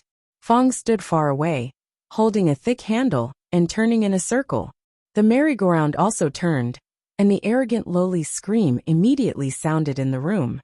The merry-go-round in the future could move up and down as it spun, but to achieve such an effect, it would take more than a month. Even if it was done, old Fong, who had wrestled with a bear and won, would be exhausted to death. Even so, he had hired more than 10 carpenters to work day and night on this kind of work that could only be done in circles 2 days ago. Me too. I also want to get these things in the palace." The Tsundere Loli had already gone crazy from playing. She slid up and down the slide, screaming repeatedly. Old Fong rode on a pleasant goat, panting heavily. He was as tired as a dog. Young master. I can't." Fong's voice was trembling. He said, "Find a few more people. This thing is too tiring." Li looked at him and said, "Second granduncle said that you have to break through the limit in order to make progress. Otherwise, it will be a waste of talent." Fong kept shaking his head. "No, I don't want to make progress anymore. This work is not done by a human. Even a donkey would be good." Li thought for a moment and said, "That's right. I didn't think it through. Recently, there is a small gang in the Jade Yard that often makes trouble in several shops. I originally wanted you to keep an eye on it. Since you are so tired, then stay at home and have a good rest. Let Mrs. Fong make more delicious supplements for you. I will see if old Sue and the others have time." Fong got up from the pleasant goat and said angrily, "What? Which small gang has the guts to make trouble for us? Young master, don't worry.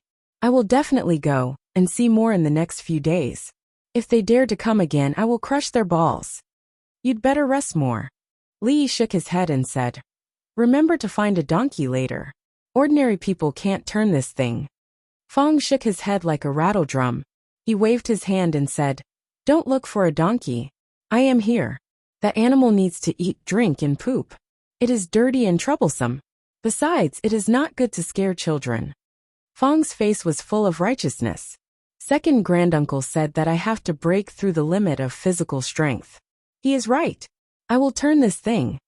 Fong went to inspect the territory around the Jade Yard. The proud Lolita changed into a less flamboyant dress and replaced the golden hairpin with a jade hairpin. She was led by Princess Royal Highness and walked on the street. She was curious about everything she saw. She bought a lot of things along the way. Several guards followed behind her were so full of things that they could hardly see the road. But today, the role of these guards was just to carry the bags. Several ordinary old men were scattered around and closely observed everything around. The imperial notice was posted yesterday. As of this morning, there are already nearly 1,000 people who have signed up. Emingzu turned to look at Li Yi and said, "This is only the first day. In 10 days, the number of people who have signed up will be very terrifying." Li Yi was not surprised. The emperor valued mathematics so much that everyone in the court did not know about it. Naturally, it could not be hidden from the other students in the capital. This was a broad road to promotion. It was a shortcut that could not be more convenient. Mathematics was not valued before, and there was a shortage of talents. It could be said that as long as one entered the mathematics school, they would not dare to ask for a promotion, but a promotion was inevitable. Li thought for a moment and said, "Let the Imperial College choose. We can't let just anyone in. 200 children of nobles and officials, 800 scholars from poor families. In the end, 1 in 10 will be chosen." Emingzu agreed with Li Yi's suggestion and said, "I will go back to the palace and report to my father. But out of the 1,000 people, there are only 200 children of nobles and officials. Isn't that too little?" Who did not want a share of the pie in the mathematics school? Emingzu knew that if it were not for her father's rule, that there had to be places for scholars from poor families, the officials would probably want the mathematics school to be filled with their people. Li Yi said, "It doesn't matter. I am the superintendent. If anyone has an opinion, let them come to me." Mingzhu's mouth opened slightly, but she still did not say anything. Li Yi was different from all the noble officials. He was in the court, but he was also outside of it. Other than her father, no one had the right to order him around. The mathematics school was not under the jurisdiction of any department. Unless her father spoke, no one could change his decision. However, her father would definitely approve of reducing the number of children of officials and would not object. "Brothel? Is this a brothel?" The proud Lolita shouted again. She pulled Li Yi and said, "Let's go in and listen to the opera. I want to see the white snake. I want to see the green snake. And that monkey who can dance with a stick." The sky was getting dark. Although the proud Lolita still wanted to experience the nightlife in the capital, she did not have 2 months of vacation. She had to go back before the palace doors closed. Li Yi put down the sleeping Yongning and tucked her in. He walked out of the door and rubbed his sore shoulders. He let out a long sigh. They were both princesses. Yongning and Shaning only differed by one word. How could their personalities be so different? No, Princess Shaning was not a princess at all. She was a country girl who was entering the city for the first time. After a whole day, she even reminded herself that the next time she came, she still had to catch fish in the river and chase rabbits in the mountains. "It's not good to be lively," Li murmured. He regretted what he said yesterday.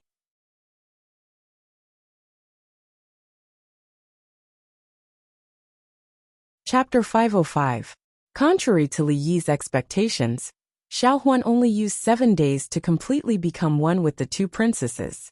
She didn't even need half a month, or even a month. The reason why it was 2 princesses was that the proud Lolita had taken going out of the palace as a routine, which meant that she had to eat 3 meals a day every day. Fishing in the water and chasing rabbits in the mountains could no longer satisfy her playfulness. She was also tired of the limited facilities in the indoor playground, which made Fong heave a long sigh of relief. Every night when he came home, he was so tired that he didn't even have the strength to move his fingers. His wife asked him several times suspiciously. After knowing the truth, she nagged second uncle for being a busybody, but the suspicion on his face lessened a lot. Li Yi also breathed a sigh of relief. Ever since the Tsundere Loli learned how to flip the flower rope, but she could not beat Xiao Huan no matter how hard she tried. She became obsessed with this game. It seemed like she would not give up until she won a round. Li Yi used to think that if he had a daughter in the future, he would raise her like a princess. Now this belief was a little shaken. Fortunately, Xiao Huan was with him, so she didn't torture herself anymore. Yongning was also with them. 2 days ago, they added a small Duanwu festival, so Li Yi was rarely free. Rui seemed to have something on her mind these days. When asked, she always shook her head. Her wife was the most important. She didn't care about the little guys anymore. She dragged her out to watch a few shows, inspected the progress of second Mrs. Business, and looked at the shops that the family had opened almost all over the capital. It seemed that the strategy to relax didn't work. Rui was not like second young Mistress Liu. She did not want to be the Chancellor of Wulin, nor did she want to be the king of mountain bandits. Li Yi thought she was homesick. She wanted to wait for these 2 months to pass, and everything to settle down before returning to Qing, and Manor to stay for a while. Every time he thought of this, he always had a strange feeling, as if he had forgotten something important. Seeing Changde and a few eunuchs standing in the yard, Li asked curiously, "Steward Chang, why are you here again?" Changde's eyelids twitched as he said, "County Uncle Li, have you forgotten something? What is it?" Li looked at him in confusion. Changde asked coldly, "Director Li, do you really not remember anything at all? Who are you calling a eunuch?" Li looked at him angrily. When did this old fellow become so insidious? Changde's robes fluttered, even though there was no wind. He was somewhat unable to suppress the jinqi in his body.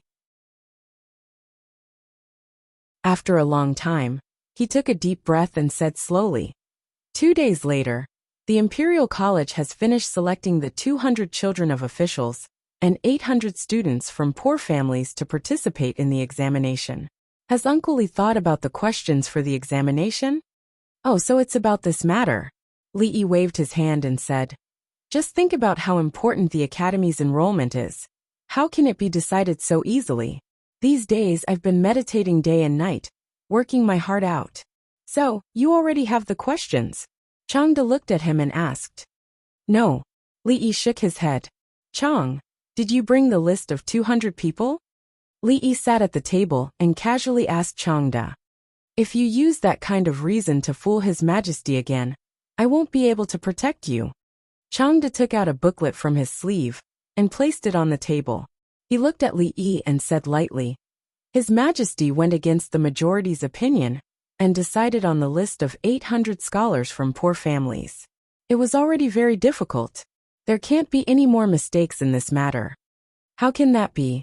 Li shook his head and said, "We can't be superstitious. We have to believe in science." "Oh right, you followed His Majesty for so many years. You must be very familiar with the officials and nobles in the capital, right? Come, Chief Chang, can I trouble you to introduce them to me? Which family do these people belong to?" Although there were some records in the small notebook, the vast majority of these 200 people were unfamiliar names. A small notebook alone was not enough. Chang looked at him, and very irresponsibly left. Li did not get the results he wanted, but it was not important. He looked at the eunuchs who stayed behind to copy the papers, and waved to them.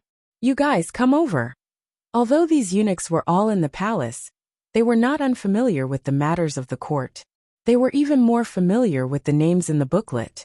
After more than an hour, the booklet that Changde brought over was densely marked by Li. In fact, Chang did not have to worry about the questions at all. Li was lacking in everything but questions. The 6th grade mathematics workbook. Is this level too difficult for them? Forget it, I'll just choose the 3rd grade's workbook. 15 minutes later. Yes, done. Which shelf was the advanced mathematics workbook I saw last time? Isn't it too easy to ask for the limit? Forget it, I don't want the triple points. Just 1 double point is not too much, right? There was no shortage of news in the capital. Even the competition between the 2 countries, that had attracted everyone's attention, had died down in a few days. Almost no one mentioned it. Other than the gossip about a certain assistant minister and a certain brothel girl. The hottest topic in recent days was the emperor's decision to open a new calculation school outside of the Imperial College, opening the door for students from poor families. As long as one could pass the entrance examination, they would become a real student of the School of Mathematics. Their status would be the same as the students of the Imperial College. In terms of future prospects, entering the School of Mathematics would be much more promising than entering the Imperial College. After all, people who were proficient in mathematics were scarce nowadays.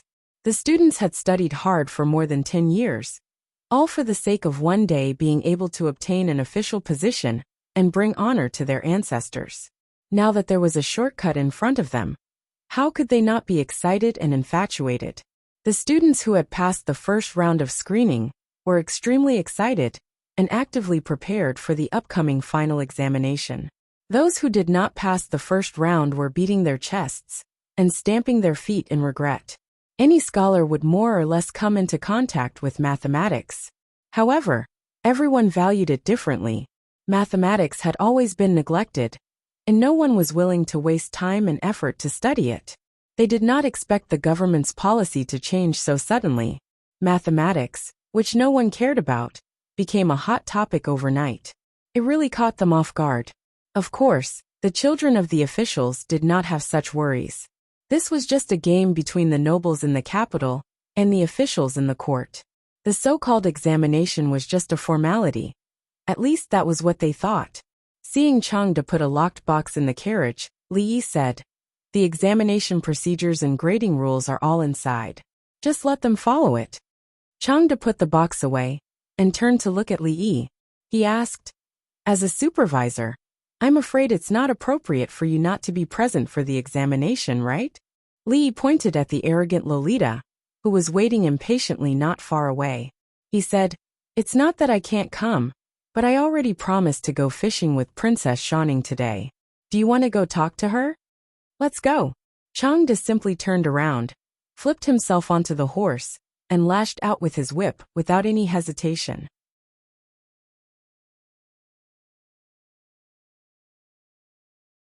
Chapter 506.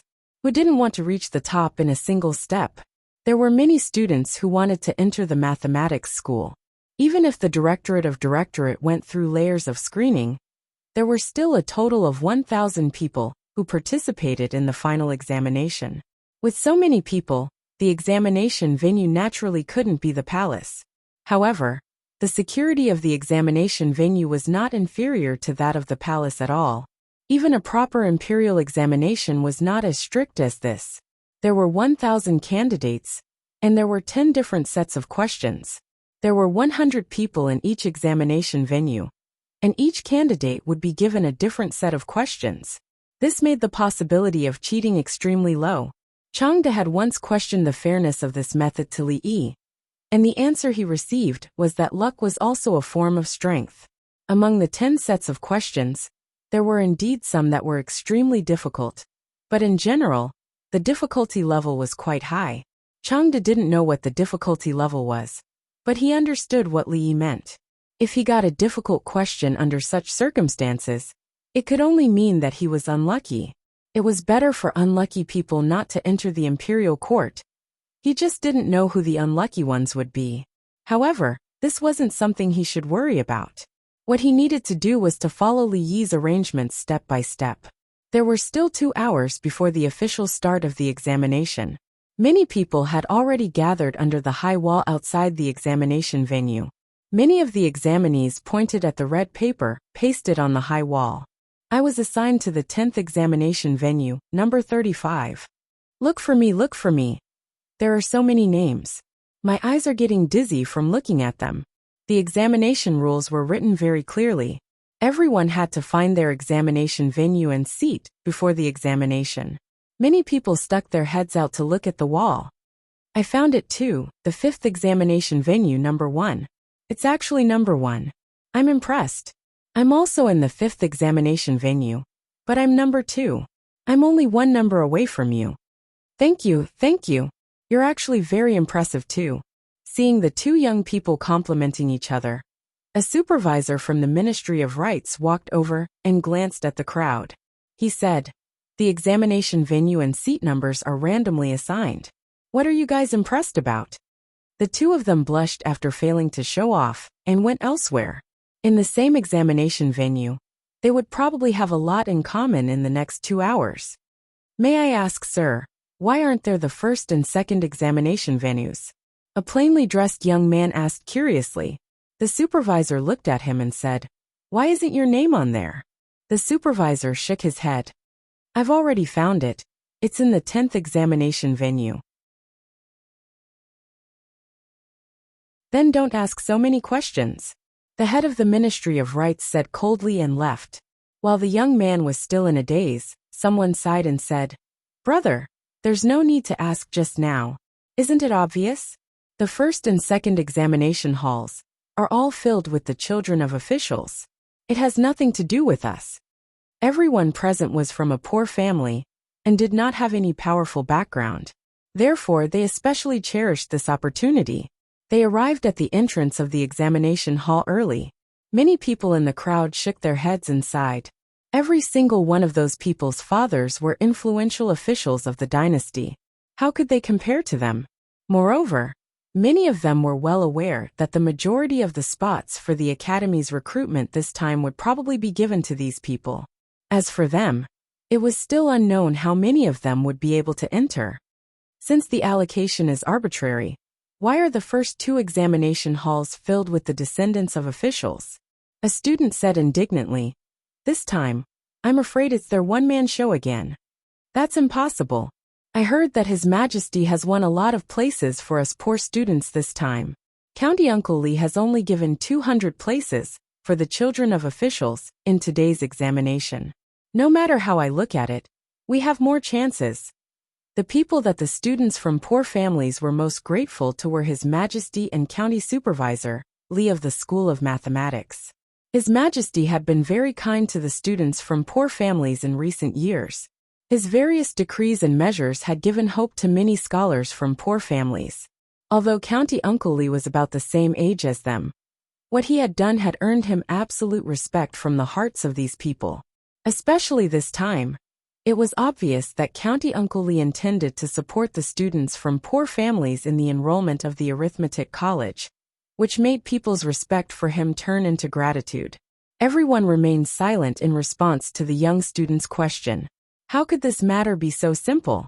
The influential officials obviously wouldn't give these important spots to others. If they couldn't even fight for it themselves, how could these people from poor families have a chance? It couldn't be any easier for them to get the spots. There was still a quarter of an hour before the examination started, and the candidates were allowed to enter. At this moment, a sedan chair finally appeared in the distance. Some young people with extraordinary temperament walked over in groups of 3 to 5, talking and laughing. "Brother Chin, why are you here?" "I have no choice. No one from my family wants to come, so the old man directly appointed me." "Do you also want to enter the School of Mathematics?" "Alas, me too." Second uncle said that talents in mathematics are scarce, and the School of Mathematics will definitely soar in the future. "No matter what, I have to get in." Someone came from afar and brought these people to the examination room. They were arranged to sit down according to the order that had been arranged in advance. "Don't make noise in the examination room." More than 10 palace guards stood in the examination room with cold expressions. No matter how arrogant and despotic these children of officials were, they could only obediently shut their mouths at this moment. Even the palace guards were sent here, which showed that His Majesty attached great importance to this recruitment. However, they were not worried about the results. Those who were sent here by their families were naturally not idiots. In terms of educational resources, they were much richer than those from poor families. Under the premise of fair competition, even if they did not use their power to suppress others, they would still be able to win easily. After a gong sounded, an official from the Ministry of Rights took out the unopened examination papers. The palace guards checked them and distributed them to everyone according to the numbers on them. Among the students from poor families, there were some who were happy when they opened the test papers, but there were even more who were frowning. The questions weren't the new mathematics that they were worried about, but they were much more difficult than the ones they had seen in the past. After glancing at it, they felt that they wouldn't be able to solve many problems in 2 hours. Faced with similar questions, the children of officials in the first 2 examination halls performed slightly better than the students from poor families. Many people had already begun to answer confidently. However, there were also some people whose expressions were not the same as everyone else's. The second son of the Chen family, Chun Lisan, looked at his examination paper and suddenly felt dizzy. He didn't have the courage to take a second look. What exactly were these scribbles that looked like talismans? He couldn't understand a single question in the entire examination paper. Limit, double integral, derivative. He could understand these words, but what did they mean when they were put together? The expression on Chen's face was extremely blank. There were many people who had the same expression. The fourth son of the Qin family, Qin Feng, the second son of the Cui family, Cui Shixin, the son of the Assistant Minister of Works, Li Jianren, They picked up their pens but couldn't write. They looked around and saw the people around them writing. After a short moment of shock, they began to doubt their lives. Are they all so good?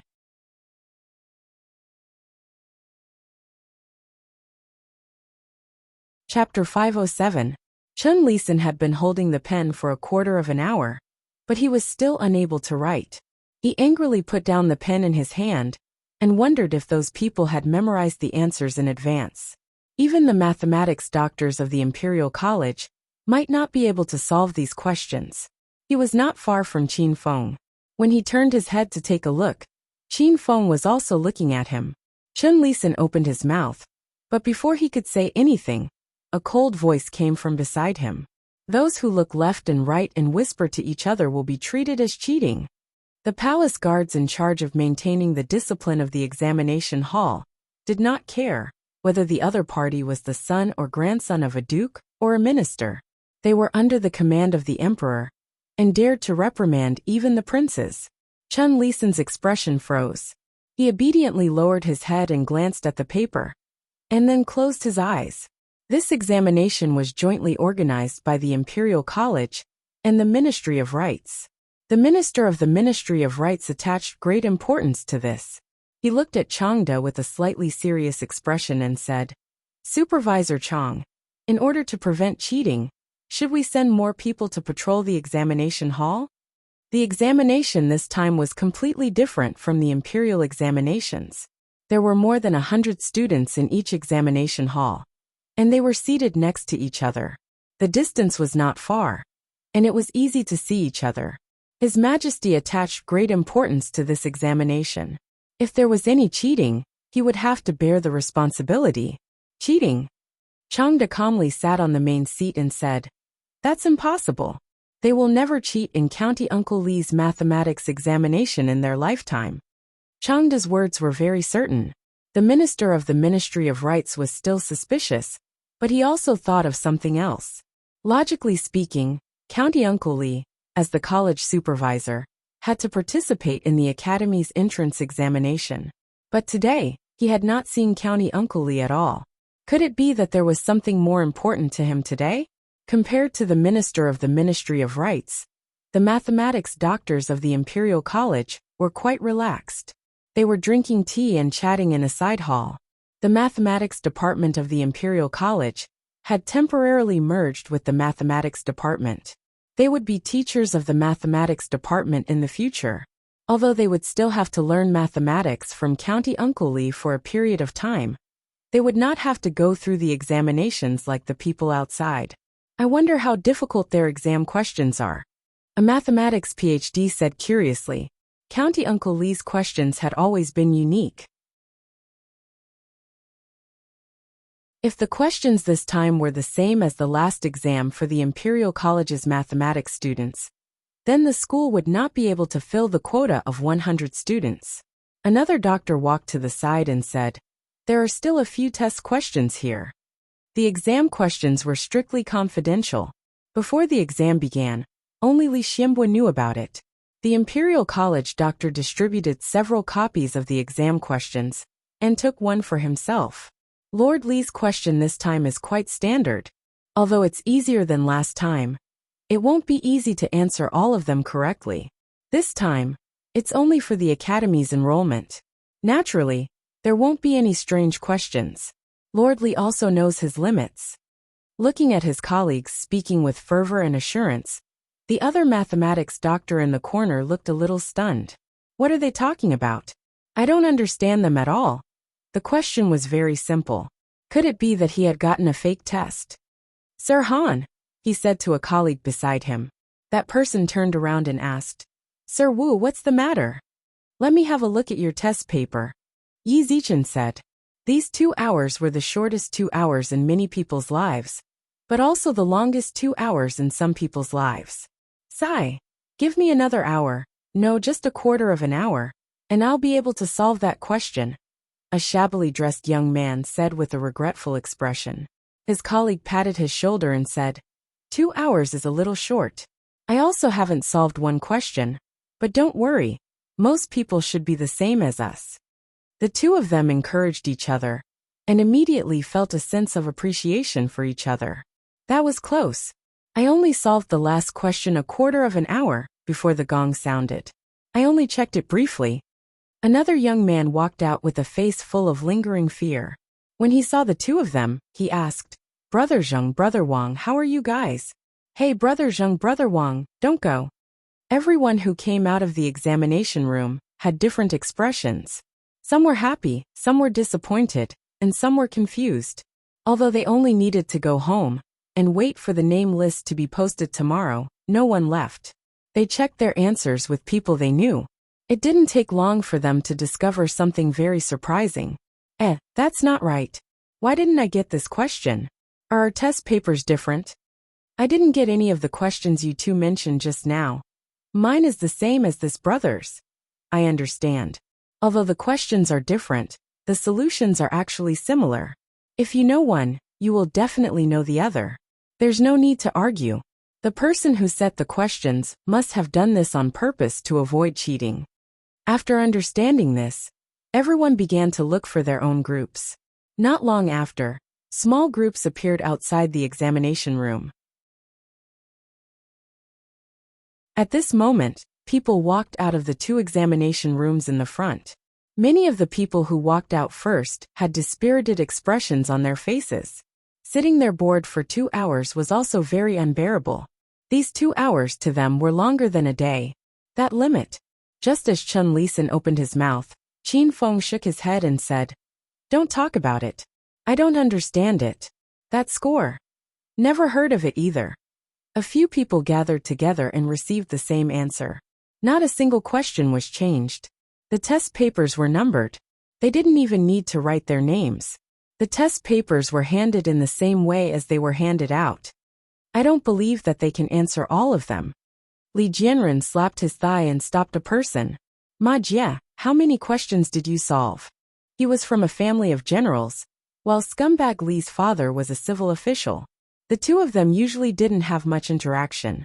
However, they were in a good mood today. The questions were just what they wanted. Ma Jie laughed and said, "I answered all of them." Li Jianren was stunned. This second son of the Ma family had a reputation of being a horse stick. He was never good at studying. They couldn't even answer a single question. How could he solve all of them? It was simply the biggest joke in the world. Seeing that Li Jianren didn't believe him at all, Ma Jie snorted and said, "If I answered the question about the transportation of troops and food incorrectly, wouldn't my father break my leg?" After saying that, he glanced at Li Jianren with disdain and walked away. After being stunned for a moment, Li Jianren finally understood something. He immediately walked over and said to the others, "Our questions are different." "Got it." Qin Feng nodded. He pointed to the crowd and said, "It's indeed different. I'm afraid we've drawn a difficult question. His Majesty is indeed more biased towards the poor." Li Jianren said indignantly, "Ma Jie, that kid is really lucky." Chun Lisan opened his mouth and said, "Let's go and see where the people like us are." The dozen or so people walked towards the crowd. After a moment they walked back, looking at the teams of at least 100 people, and then looking at the dozen or so of them. Everyone's face was gloomy. If they still couldn't understand how lucky they were, their heads would be useless.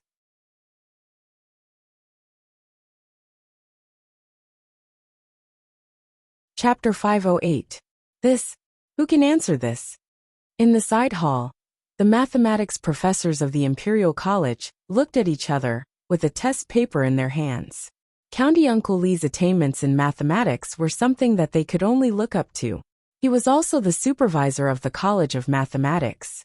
The admission test was completed by him alone, so the mathematics department of the Imperial College could not intervene. However, if anything happened, the students would come to them first, not County Uncle Li. They were confused by this test paper. It would be an exaggeration to say that they were confused. In fact, they had no clue about the answers, let alone the students. If the students were to cause trouble, it would be troublesome. "Young masters, you can't go in. Please allow me to inform them first." There was a commotion outside the door. Qin Feng, Chun Lisan, and the others waved away the servants at the door and strode in. "What's the matter?" A mathematics professor looked at them and asked. Qin Feng and Chen Lisan's status in their respective families was slightly lower than that of young Duke Qin and young Duke Chen. However, these dozen people added up together could not be underestimated. We need an explanation about this test paper. The one who spoke was Chen Lisan. His words were filled with a strong sense of questioning. Before they came in, they had already asked the others. Although most of the test papers were different, the difficulty was almost the same. Some only changed a few numbers. However, when it came to them, the questions were extremely difficult. More than a dozen people added up together could not even solve one question. What test? The mathematics professor said. As if he thought of something, his body suddenly shook, and a look of shock appeared on his face. He suddenly turned around and pulled a test paper over. He asked, "Is this your test paper?" "Yes." After Chen Lisan looked at it, he nodded and said, "I would like to ask, why is it that the difficulty of everyone's test is the same, but only our test is so difficult? I would like to ask for an explanation." Professor Han looked at the dozen people in front of him. The second son of Duke Chen, Chen Lisan, Qin Feng, Cui Shixin, and the son of Assistant Minister Li from the Ministry of Works, Li Jianren. Why are these names so familiar? Professor Han opened his mouth, but found that he had no words to refute them. It's already so obvious. What's the point of explaining? You don't even know that you're already very lucky to be able to participate in the exam today. Do you really think you can get into the Mathematics Academy? One of them lacks Earth of the 5 elements. One of them has a flawed character. And one of them is a lunatic. How can such people enter the School of Divination? Who gave you the confidence to do so? With Li County Earl here, even your names are wrong. I can't explain this to you, Professor Han said helplessly. Not far away, Changde, who had already noticed the abnormality, walked over with a frown. Princess Shaning probably lacked a childhood.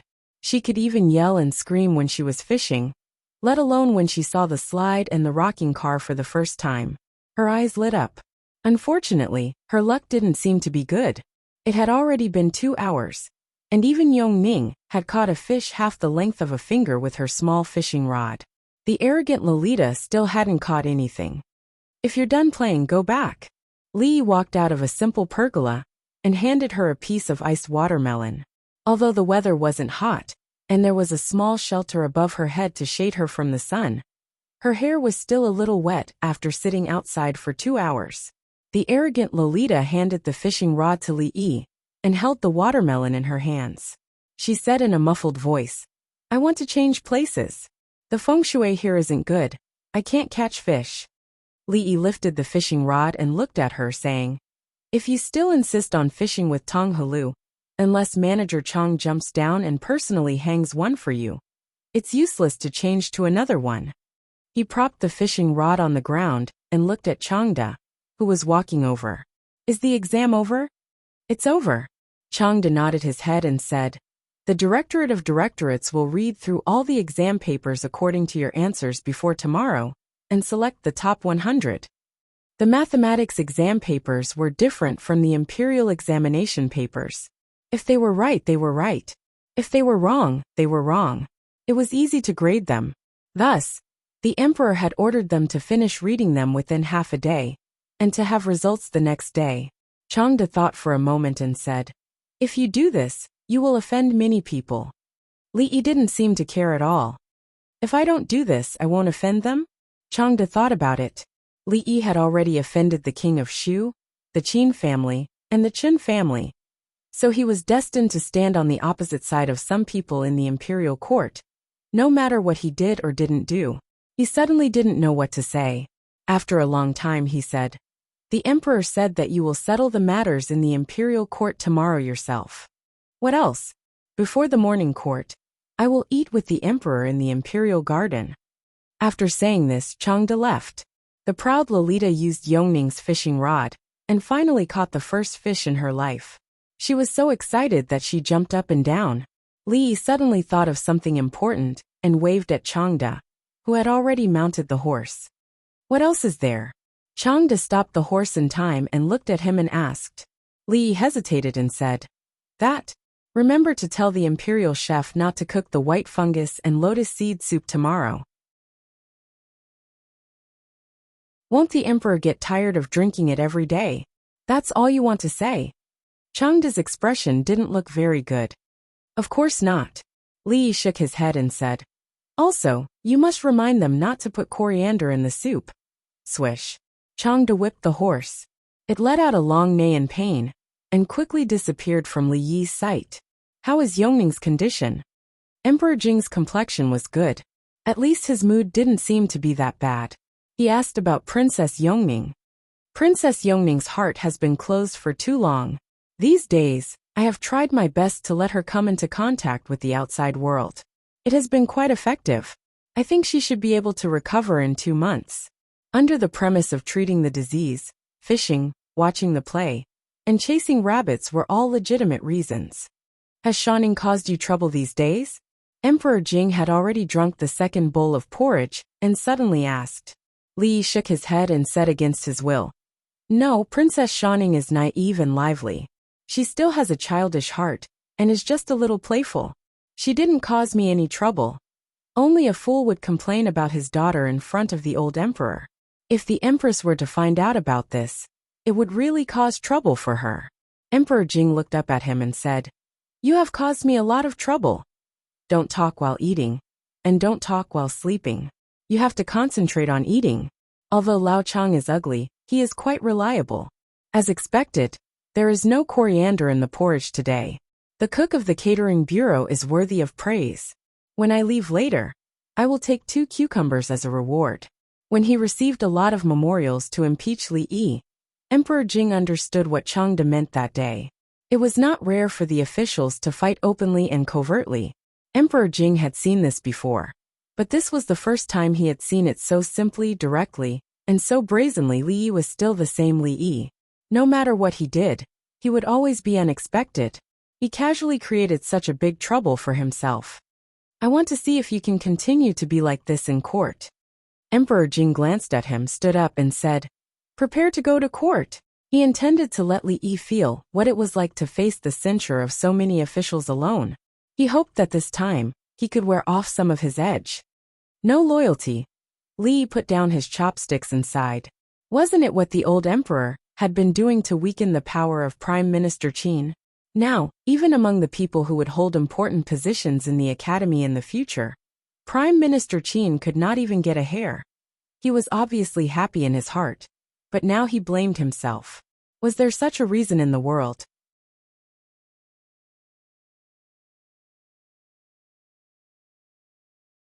Chapter 509. Before becoming the dean of the School of Mathematics, Li Yi didn't have to attend court unless the old emperor specifically requested it. Although he was now the supervisor of the School of Mathematics, his sphere of influence was limited to the School of Mathematics. He could make all the decisions in the School of Mathematics. The old emperor didn't have to worry about the affairs of the School of Mathematics, and the affairs of the court had nothing to do with him. Therefore, there was no need for him to attend court. However, the old emperor was determined to let him feel what it was like to be attacked by so many court officials. There was no way to hide. The officials were already waiting in the hall, but the old emperor hadn't arrived yet. Li Yi yawned and stepped into the hall. He didn't even have time to take a nap these days, because of the Tsundere Lolita. His daily routine was messy, and he woke up too early, so he was a little sleepy. He found a pillar to lean against and took a short nap. Some officials who were closer to the door of the hall saw him, and they all had strange expressions on their faces. The Qin family, the Chun family, the Cui family, and all the nobles and court officials who had impeached him were all shut out of the School of Mathematics. His method was simple and crude. It was tantamount to announcing in front of the emperor and all the court officials that if you impeach me, I won't let you have a good time. What can you do about it? Today's court was bound to be a bloodbath. The furious king of Shu had probably already thought of a way to attack County Uncle Li. As for him, he was leaning against the pillar and sleeping during the court session. Many people were surprised and doubtful. Is there really nothing that County Uncle Li cares about? Li Yi was very concerned about the pillar of the political hall. It was too hard and uncomfortable to lean against, which affected the quality of his sleep. Just when he was about to fall asleep, Li Yi's shoulder suddenly sank. He woke up with a start. If it wasn't old General Shui and a few other old generals standing in front of him, he would definitely fight him to the death. Old General Shui patted him on the shoulder and said, "Why does the imperial court look so lifeless? Be more spirited." The red-faced old general curled his lips and said, "Old Shui, you still have the cheek to talk about this kid? When have you not leaned against the pillar and dozed off in court?" "General Shui, General Ma." Li Yi cupped his hands and bowed to the old generals. After being patted by old General Shui, his shoulder felt a little numb, and the sleepiness that he had built up with great difficulty was gone. "We're on the same side, don't be so polite." Old General Shui waved his hand. Last time, when he left his name in the military book, the few old fellows were very grateful to him. Although the military book was currently limited to the royal family and the family of generals, and could not be widely spread, there would come a day when it would become famous. Although the few of them would not be able to leave their names in the world, like the author of the military book, at least there would be people who would remember them. This was more than enough for these old generals who had fought their entire lives. "Kid, what you've done this time is to this old man's liking." Old General Shui looked at him and praised, "That bunch of rotten scholars like to play dirty in the dark, unlike us, the family of generals, who are so straightforward." The few old generals had always treated Li Yi as a disciple of the family of generals, but the red-faced general was not like old General Shui. He looked at Li Yi with a slightly serious expression and said, "Although this will vent your anger, it will also offend many people. You are still young, and do not understand the pros and cons of this. Even His Majesty will be put in a difficult position. In a while, I'm afraid that many people will step forward to impeach you. Remember not to be stubborn. As long as you take a step back, His Majesty will protect you. This junior understands." Li Yi nodded. These old generals looked rough, but they were actually very meticulous. Their love for him was not fake, and they had already taught him many things about being an official. After waiting for a full 15 minutes, the old emperor slowly appeared from the back of the hall. The current emperor was the most diligent emperor in the history of the Jing kingdom, since the day he ascended the throne. Except for some major celebrations, activities, and health reasons, he had been attending the morning court almost every day. Today, as usual, a few officials from several provinces made a simple report. Seeing that there was nothing important to report, Emperor Jing looked down and asked, "How is the enrollment of the Imperial Academy?" The Chancellor of the Imperial Academy, who was in charge of this matter, heard this and stepped forward and said, "Your Majesty, the enrollment of the Imperial Academy has been completed yesterday. There were 1,000 people who participated in the examination. According to the results of the examination, the top 100 were admitted. Among them, there were 66 people from poor families. The specific name list has been posted outside the palace gate." As soon as the Chancellor of the Imperial Academy said this, there was a sudden commotion among the officials. Among the 100 people, there were 66 people from poor families. Didn't that mean that there were only 34 people from the officials? Although the majority of the people who participated in the examination were from poor families, this result was still far beyond their expectations. Emperor Jing was also quite surprised by this result. These two numbers were more or less the same. Could it be that Li Yi deliberately made things difficult for the children of the officials? "Your Majesty, this official has a memorial." A voice suddenly came from the crowd. Everyone saw Assistant Minister Li of the Ministry of Works stand up and say, "This official impeaches Supervisor Li Yi of the Imperial Academy. In the enrollment, he was unfair and deliberately made things difficult for some of the candidates. I hope Your Majesty will investigate this." After Assistant Minister Li stood up, several people immediately followed him. The reason for the impeachment was exactly the same. Supervisor Li Yi of the Imperial Academy did not follow the principle of fairness and justice in the enrollment process of the Imperial Academy. He was unscrupulous and deliberately made things difficult for some candidates. He really let down His Majesty and the Imperial Court's trust in him. The Qin family, the Cui family, and the Chun family did not stand up. The officials immediately understood. What they wanted was obviously not to punish County Supervisor Li, but to fight for more benefits for them through this reason. Emperor Jing sat above and glanced around. He said, "Where is Li Yi?" There was no sound in the court. The officials turned their heads and looked around until an official couldn't help but reach out and push the young man leaning against the pillar. He whispered, "Supervisor Li, His Majesty is calling you." Li covered his mouth and yawned. He quickly walked to the front and bowed. "This official is here." Emperor Jing looked at him and asked, "There are officials who impeached you for deliberately making things difficult for some of the candidates and being unfair in the enrollment of the Imperial Academy. Is this true?" This official was confused for a moment. Li nodded. Assistant Minister Li of the Ministry of Work's hand froze in his sleeve. He originally wanted to take out the evidence after Li Yi denied it. He did not expect him to admit it so easily, which disrupted his next plan. Many officials shook their heads. County Supervisor Li was still too young. He only did things on impulse. This time, those people would not easily let him go. Emperor Jing opened his mouth and did not know how to continue for a while. According to his idea, he wanted to use this matter to sharpen Li Yi's edges and make him more stable in the future. But he did not expect that he would admit it so easily. "How should I punish you for personal reasons?" After a long time, Emperor Jing spoke again. Li Yi looked solemn and sincere. He said, "This official is wrong. As the supervisor of the Imperial Academy, this official has failed to live up to the trust of the Imperial Court and Your Majesty's expectations and cultivation. This official feels that he can no longer bear this heavy responsibility. I beg Your Majesty to allow this official to resign from the position of supervisor of the Imperial Academy and go home to reflect." Assistant Minister Li of the Ministry of Works stood in the same place with a blank expression. How could this be?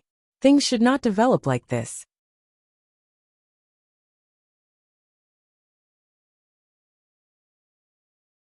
Chapter 510. After learning that their children were deliberately made difficult by Li Yi, the supervisor of the arithmetic college, the first reaction of these powerful officials was naturally anger. There were 200 children of officials participating in the examination this time. Why didn't he make things difficult for others, but them? He was so blatant and unscrupulous. He obviously didn't put them in his eyes. Even if this county early was favored by the emperor, there were many people who were favored by the emperor. Which one of them wasn't careful and treading on thin ice? It was the first time that they saw someone being so arrogant because of the emperor's favor. However, although they were angry, this matter was not a bad thing for them, although it was a little embarrassing. He broke the rules like this. Even His Majesty couldn't protect and condone him indefinitely. At that time, everyone in the imperial court would collectively make things difficult for him. Maybe they could grasp some more chips in the arithmetic college. However, no one expected that County Earl Li Yi's attitude of admitting his mistake was so sincere. He didn't resist and didn't defend himself. He was wrong, so he resigned. Compared with those who, after making a mistake, walked around and used all kinds of means to avoid trouble, County Earl Li was simply an example of the officials. But why couldn't they help but want to scold him? Why did His Majesty set up another arithmetic college outside of the Imperial College? Why was County Earl Li the supervisor instead of others? It was because in the whole Jing Kingdom, no one understood the new mathematics except him. If he resigned, the arithmetic college would be useless. Looking at the several people standing in front of them, who were just impeaching County Earl Li, but now became speechless, many officials sighed in their hearts. County Earl Li obviously didn't care about the position of the supervisor of the arithmetic college. The reason why today's matter happened was because of their impeachment a few days ago. The situation in the imperial court at that time was so similar to today now. His attitude was also very clear. Either you go or I go. You can impeach him slowly. I'll go back first. And everyone had a strange feeling that he seemed to be looking forward to his resignation. Jingdi's eyes twitched. He took a deep breath, forced himself to calm down and said, "So, you admit that you deliberately made things difficult for the examinees?" Li shook his head and said, "That set of test papers was used by me to select students with the greatest talent in mathematics. I have high hopes for these students. If they can solve one of the questions, I will definitely enroll them into the School of Mathematics and seriously train them. I didn't think it through. I didn't expect it to have such serious consequences. I don't have the face to stay in the School of Mathematics anymore. Your Majesty, please allow me to resign." These words were spoken with extreme sincerity. Naturally, the officials did not believe him. This was too much of a coincidence. The people who received the difficult questions were all people who had offended him before. Who would believe that this wasn't revenge? But even if they didn't believe him, they couldn't expose him. If Li Xianbo resigned, what would be the point of the existence of the Mathematics College? Who would train excellent mathematicians for the country? Their families had already been recruited by the Mathematics College. Wouldn't they have taken the test in vain? At this time, a directorate professor suddenly stood up and bowed. He said, "Your Majesty, Magistrate Li is eager to seek talents. Everything he did was for the sake of our Jing kingdom. If he is punished because of this, won't it disappoint the officials in the court?" Magistrate Han is right. This matter can't be blamed on Magistrate Li. Another directorate professor immediately stood up. Once the Mathematics College was gone, the heavy burden would be on their shoulders. This was absolutely unacceptable. "Your Majesty, I agree." Another official stood up. "Magistrate Li is dedicated to recruiting talents for the country. What's wrong with that?" Suddenly there were many voices in the court. Those officials all tried to persuade Magistrate Li. Their opinions were surprisingly unanimous. County Magistrate Li was not wrong to want to select high-level talents for the country. Was it wrong? Before the court, they had already seen the list of students from the Mathematics College. Their sons and nephews were impressively on the list. The Mathematics College was a good place. The Ministry of Revenue, Ministry of Works, many important departments in the court were short of mathematicians. The emperor attached great importance to the newly established Mathematics College. It wouldn't be long before there would be a reform in the court. At that time, those who graduated from the Mathematics College would be in high demand. At this time, how could the superintendent of the Mathematics College resign? In the imperial court, the winds changed abruptly. Those who had accused Li Yi just now retreated silently and did not speak again. Obviously, neither the officials nor the emperor would think that a few spoiled brats were more important than the superintendent of the Mathematics College. In other words, they would definitely suffer this loss. What a good way to advance by retreating. Prime Minister Qin walked out of the palace gate and praised. But what about Feng Er? A man next to Prime Minister Qin hesitated and said, "It has already been arranged. When he comes out of the Mathematics College." Prime Minister Qin waved his hand and said, "The list has already been posted. How can it be changed so easily? What will the poor scholars who entered the Mathematics College think? What will the people of the world think?" The man was speechless. He fiercely punched the wall and said, "How can he be so brazen? I'm afraid that the emperor also wants this." Prime Minister Qin looked into the distance and murmured. He then walked away with his hands clasped behind his back. The man stayed where he was, and a trace of fierceness flashed in his eyes. Does County Uncle Li really not care about the position of superintendent? An official walked out of the palace hall and asked in confusion, "This is retreating in order to advance." Someone next to him casually said, "Even if he really resigns, will the emperor agree? Other than County Uncle Li, who else can fill that position? The Qin family, Chen family and Cui family are really unlucky this time." The official sighed and said, "The Chen family and the Li family have been enemies for a long time. The young duke of the Qin family and County Uncle Li are also enemies. As for the Cui family, I've never heard of them having any grievances with County Uncle Li. In short, don't provoke County Uncle Li in the future. Don't you see it clearly?" The person next to him suddenly looked at him. "What?" The official looked puzzled. "The King of Shu." The man lowered his voice and said, "The King of Shu is the cause of all this." The official was stunned for a while, and his face suddenly changed. "It's impossible. He is young and has no background. How can he participate in such a big event? Moreover, I've never heard of him and is certain. I heard that the emperor will also put several princes in the College of Mathematics to study together. Hearing this news, the official suddenly stopped talking. It seemed that he thought of something terrible, and his face turned pale. Jean! Without any background, His Majesty was his biggest background. This time, he deliberately targeted a powerful official who was close to the King of Shu. But His Majesty didn't care about it at all. Instead, His Majesty played down the matter, which made the courtiers start to wonder which one was His Majesty's biological son, the King of Shu or County Early. No matter who participated in the fight for the throne, he usually didn't have a good ending, provided that he could bet on the right person. The Qin family, the Cui family, the Chun family, and some powerful officials obviously bet on the King of Shu.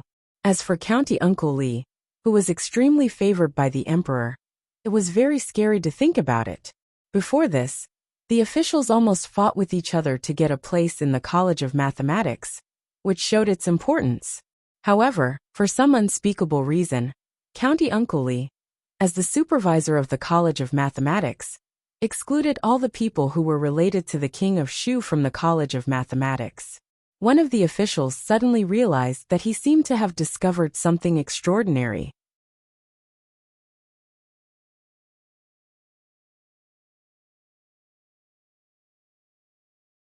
Chapter 511.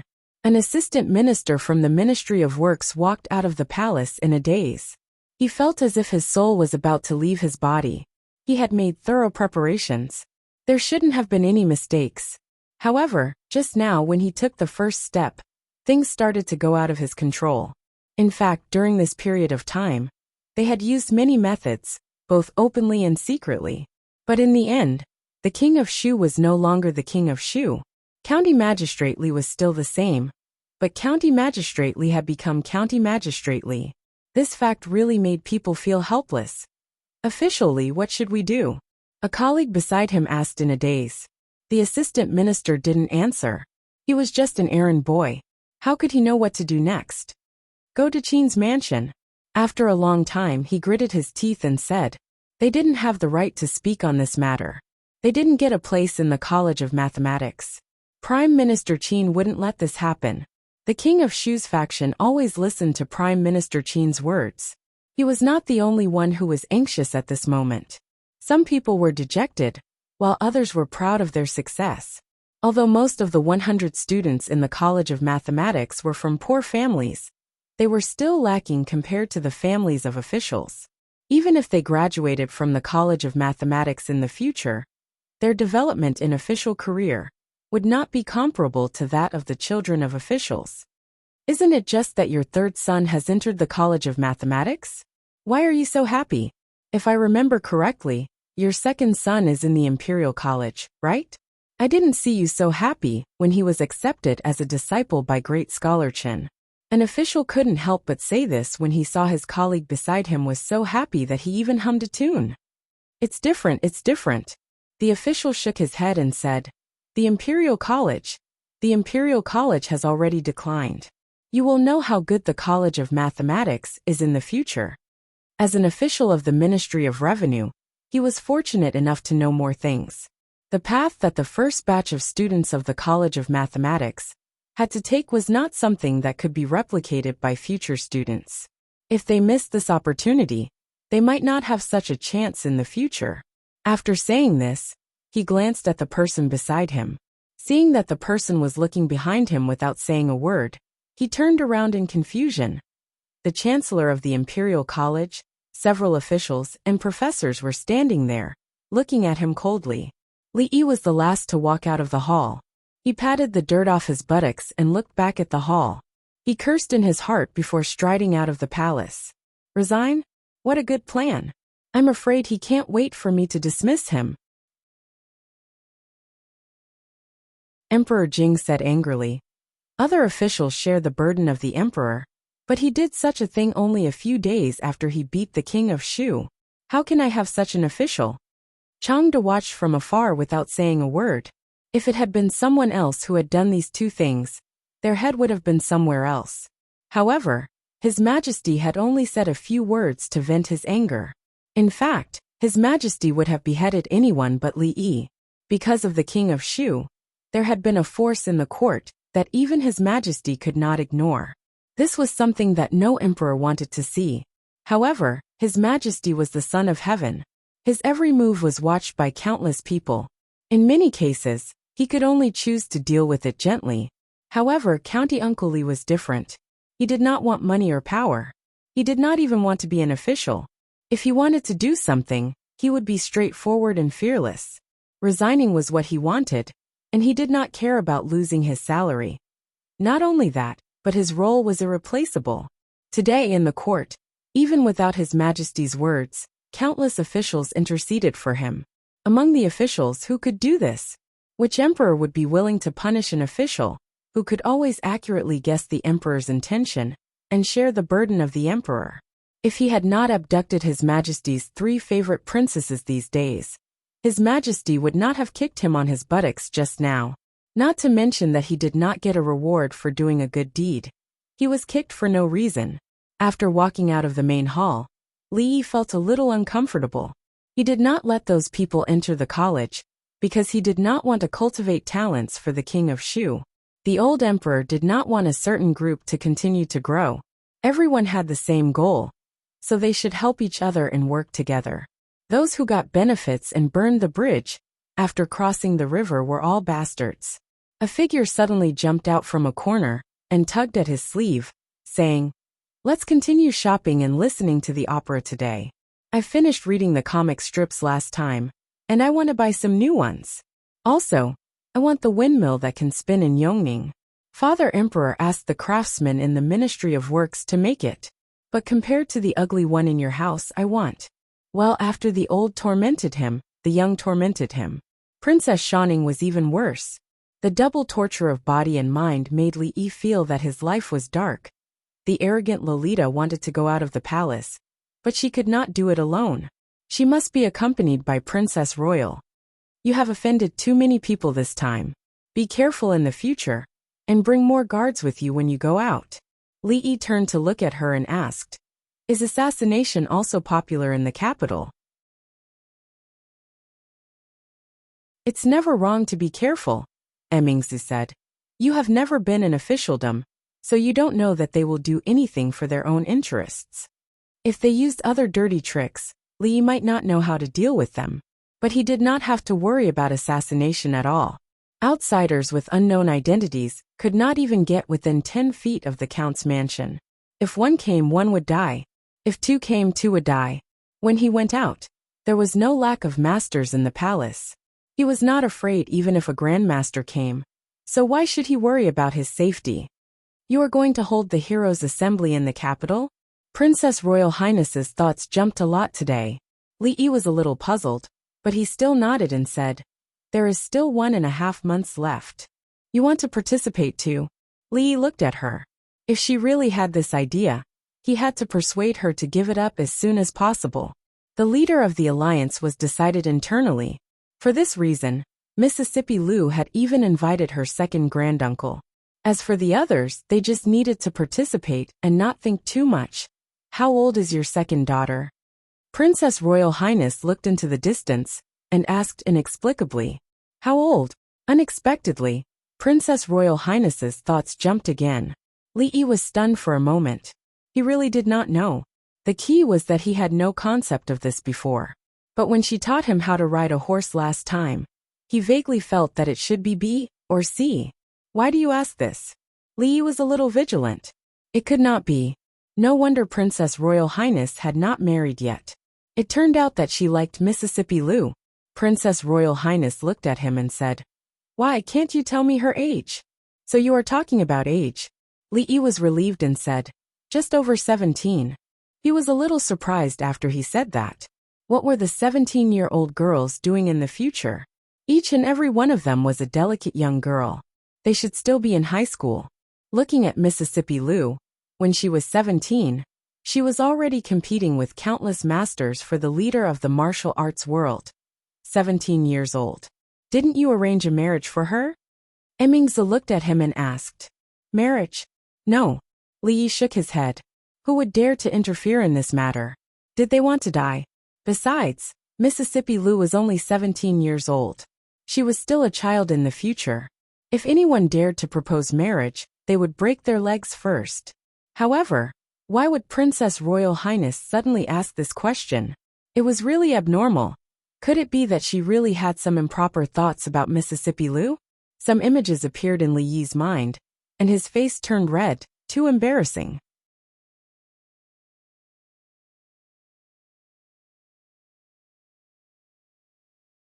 Chapter 5:12. Why are you suddenly asking about this? Li Yi felt that he had to get to the bottom of this. Why did the princess suddenly come out of the closet? Moreover, the one she came out of the closet to was Second Lady Lu. This was a bit difficult to handle. It was hard to say whether Second Lady Lu would agree or not, but Rui would definitely not agree. It's because they are all forcing my royal sister to get married. Princess Shaning interrupted. Li Yi was stunned. Only then did he realize that the princess was a few months older than Mississippi Lou. According to the customs of the royal family, princesses would be married off after the age of 14. It was very rare for a princess to be married off until the age of 18. The reason why she returned to the capital early from Qing'an Prefecture was because she was seen by the censor. The entire censorate was in an uproar, and at the same time, her marriage was put on the table.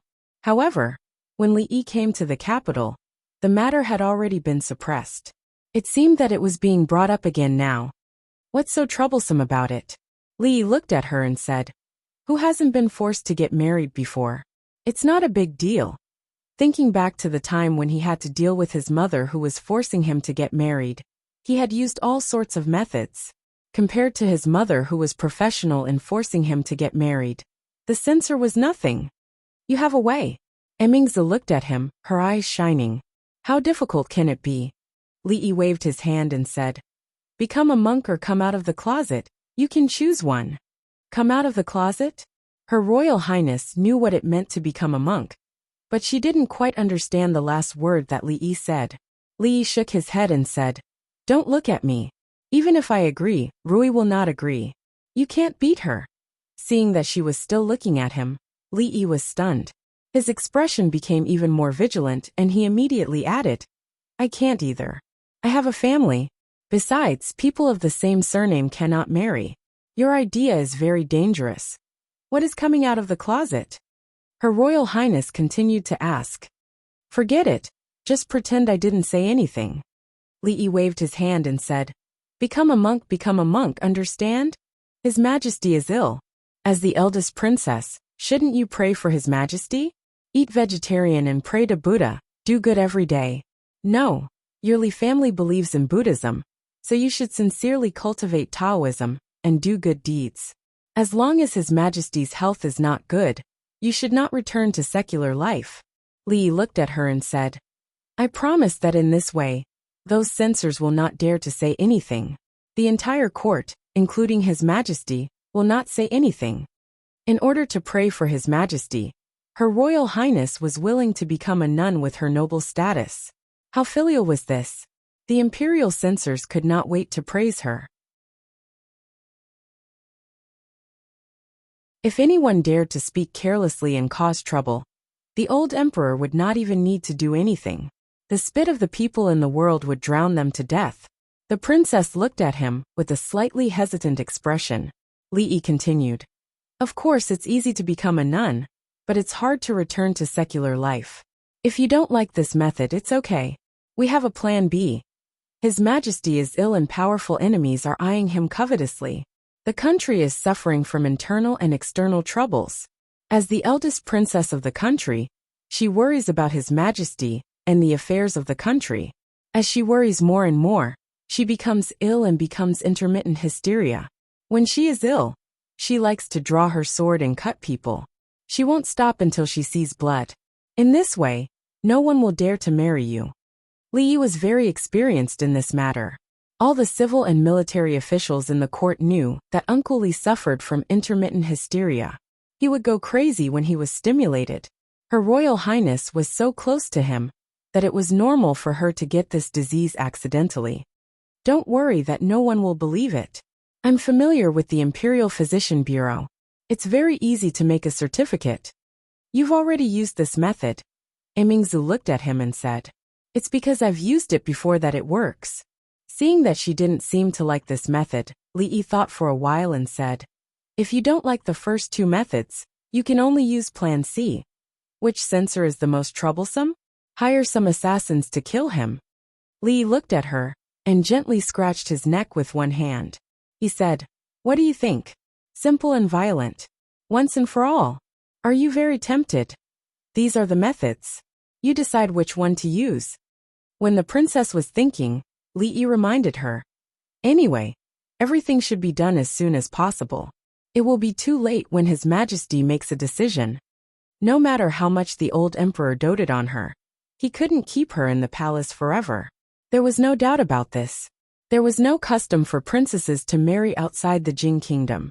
Under normal circumstances, princesses would marry the sons of some important officials, or marry rich families. There would be some political factors in it. Of course, free love existed in this era, but most of it happened in small families. Young ladies with a bit of status couldn't decide their own marriage. Princesses were no exception. Princess Shaning finished her candied fruit and wiped her mouth. She said, All girls have to get married. Mother said that I should get married in 2 years.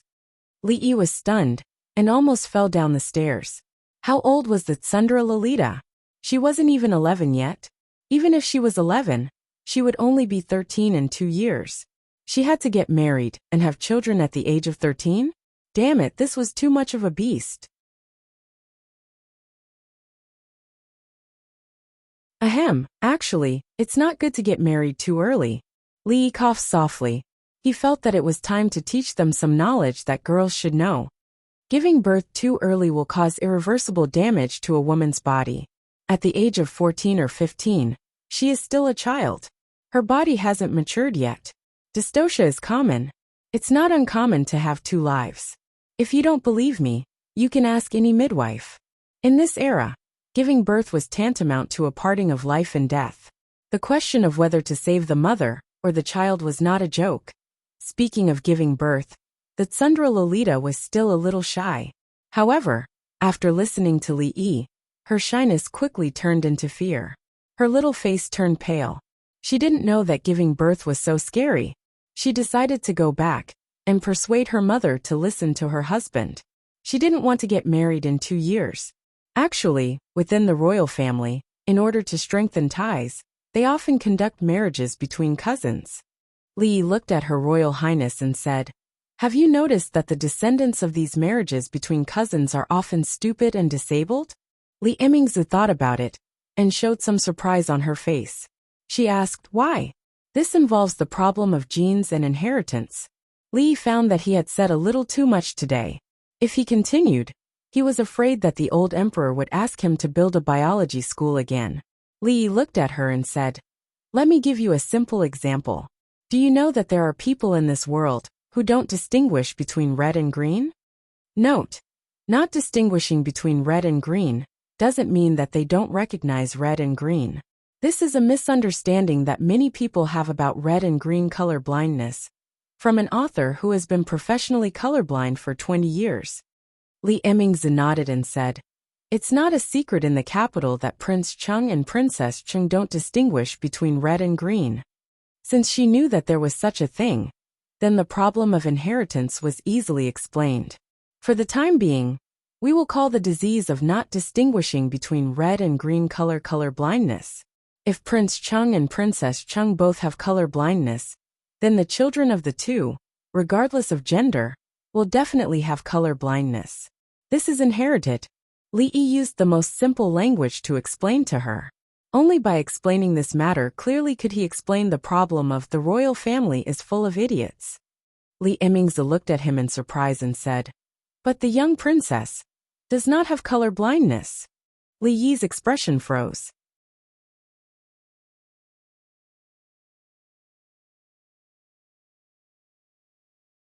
Chapter 513. Young princess, you don't have color blindness? Li Yi finally came to his senses. He looked at Li Mingzhu and asked, Are you sure? Emingzu looked at him and nodded. Li coughed twice, as if he saw sheep and sheep running on the green grassland. He rubbed his eyebrows and asked, "Where were we?" "Heredity," the princess reminded him. "Oh, heredity. Let's talk about heredity next time. I'm a bit confused now." Li couldn't understand the heredity of the royal family. He shook his head and said, "In short, the consequences of marriage between cousins are more serious than marriage between people with the same surname. In fact, if there is no blood relationship, it's not really impossible to get married just because they have the same surname. It's just an unfounded taboo of marriage." "Really?" Before Princess Royal Highness said anything, the proud Lolita's eyes suddenly lit up. Li glanced at her and didn't know what she was happy about. "Is it really so dangerous to get married too early?" Emingzu looked at him with an incredulous expression. Li looked at her and said, "In fact, you just need to go to the Imperial Physician's Bureau, and you will know the mortality rate of women giving birth nowadays. A major reason is that the childbearing age is too young. The pelvis is not fully grown, so the fetus can't give birth smoothly. Often 2 lives are lost." He was not exaggerating. There was data that showed that the mortality rate of pregnant women in ancient times was 30 to 40%. Giving birth was no less than a separation of life and death. Of course, there were reasons for this, such as the underdeveloped medical level and poor awareness of hygiene, but early marriage and early childbearing was definitely the most important factor. However, the national conditions were like this. The people thought that having more children would bring more blessings. The officials wanted to improve their performance. If they didn't want to have children, they would help them. The king wanted more people, so the legal age of marriage was lowered again and again. Under such a major premise, if women in the Jing kingdom were still unmarried at the age of 17 or 18, what would happen? Li couldn't change this kind of thing. But Her Royal Highness was different. She was a woman and the eldest princess of the Jing kingdom. Her mother was the current empress, the chairwoman of the Women's Federation, and the chairwoman of the Women's Committee of the Jing Kingdom. She was the motherly model of the world.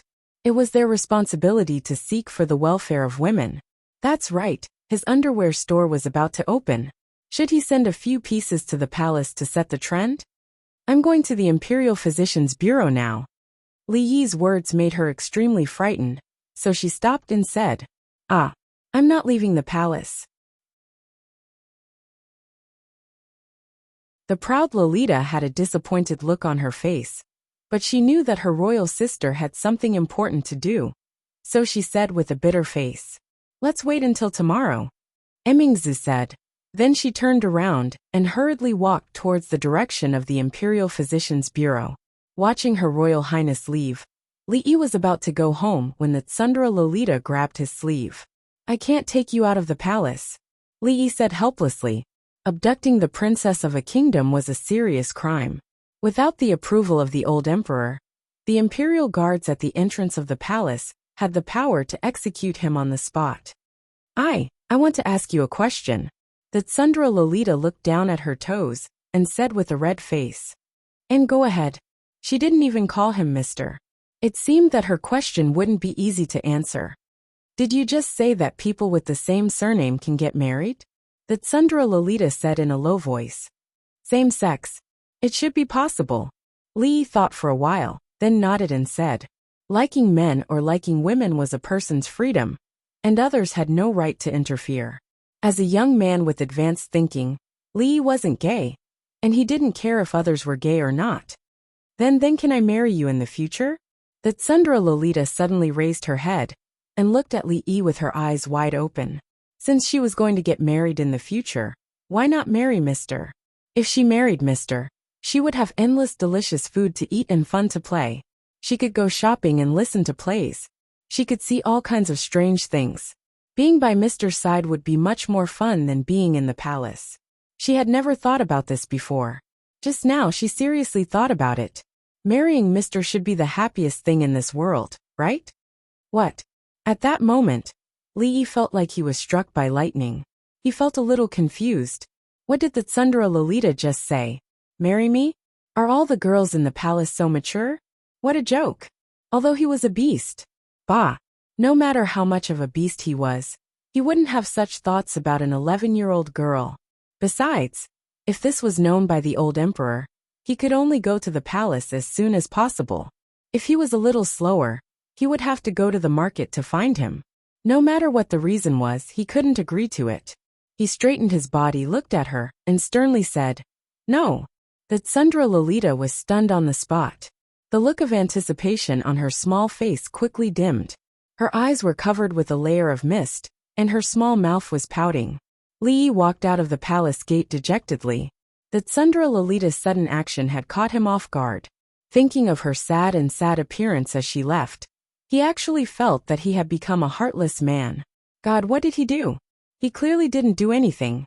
What the F***ck is going on? "Milord, milord." Lu Yi stood at the palace gate and watched official Li walk in front of him. He called out to him several times, but he didn't look back. Lu Yi scratched his head in puzzlement, turned around, and stepped into the palace gate. Not far from the palace gate, there were countless young people dressed as scholars standing under a high wall. Their exclamations were endless. There's me. I'm on the list. I can enter the Academy of Mathematics." A skinny young man in plain clothes suddenly fell to the ground after shouting a few times. He was foaming at the mouth. The crowd hurriedly carried him away to the nearest clinic. In the crowd, a young man waved his folding fan and sighed. "We study and cultivate. It's just a small matter. How could it end up like this? How sad, how sad." "Brother Chun." A person beside him looked at the red list and said with a trembling voice, "What's the matter?" The young man put away his folding fan and asked indifferently, "Brother Chun, you're on the list. You're on the list. You're ranked 10th. The young man's companion turned around excitedly, but found that Brother Chun had already disappeared. He asked doubtfully, Brother Chun? When he looked down, he was suddenly shocked and shouted, Brother Chun, what's wrong with you? Someone come quickly." The admission examination of the Academy of Mathematics had just ended yesterday, and the results had already been announced today. This time, the Academy of Mathematics had enrolled a total of 100 people. Among them, 66 were scholars from poor families, and 34 were descendants of officials. This was far beyond their expectations. Whether it was the imperial examination or other examinations, when did scholars from poor families surpass these people? Could it be that the spring that belonged to the poor families was finally coming? The examination questions were set by County Uncle Li. As the supervisor of the Academy of Mathematics, County Uncle Li not only took care of them on the examination questions, but also threatened to resign in the imperial court to ensure that enough scholars from poor families could enter the Academy of Mathematics. To them, this was a great kindness. Although this County Uncle Li was about the same age as them, many people actually respected and admired him before this. At this moment, countless scholars from poor families thought of the County Uncle Li that they had never met before, and they bowed in a certain direction at the same time. In the courtyard of the Li mansion, Xiao Huan held her chin with one hand and looked at her son-in-law, who had been unhappy for a long time. She couldn't help but worry in her heart. Li Yi hadn't recovered from the shock brought by the Tsundra Lolita. What did she mean by marrying him? She was just a child. Could it be that this pretty boy was so handsome that he could kill anyone, regardless of gender or age? Xiao Huan. He turned around and looked at the little servant girl. "Son-in-law, I'm here." Xiao Huan was refreshed and immediately sat up straight. "Son-in-law is very likable, isn't he?" Li looked at her and asked seriously. The little servant girl was stunned for a moment. After a moment, she carefully stretched out her hand and touched Li Yi's forehead. After withdrawing her hand, she immediately turned around and ran back to the room. Miss, it's bad. Son-in-law is sick." That you're tuning in to the Li Mei's Sword of Destiny YouTube channel. We're so grateful for your support, and don't forget to subscribe to join us on this incredible journey through captivating stories. Your generosity through donations truly makes a world of difference, as it's the primary source of revenue that allows me to expand and enhance this channel for you. Thank you from the bottom of my heart for being a part of this adventure.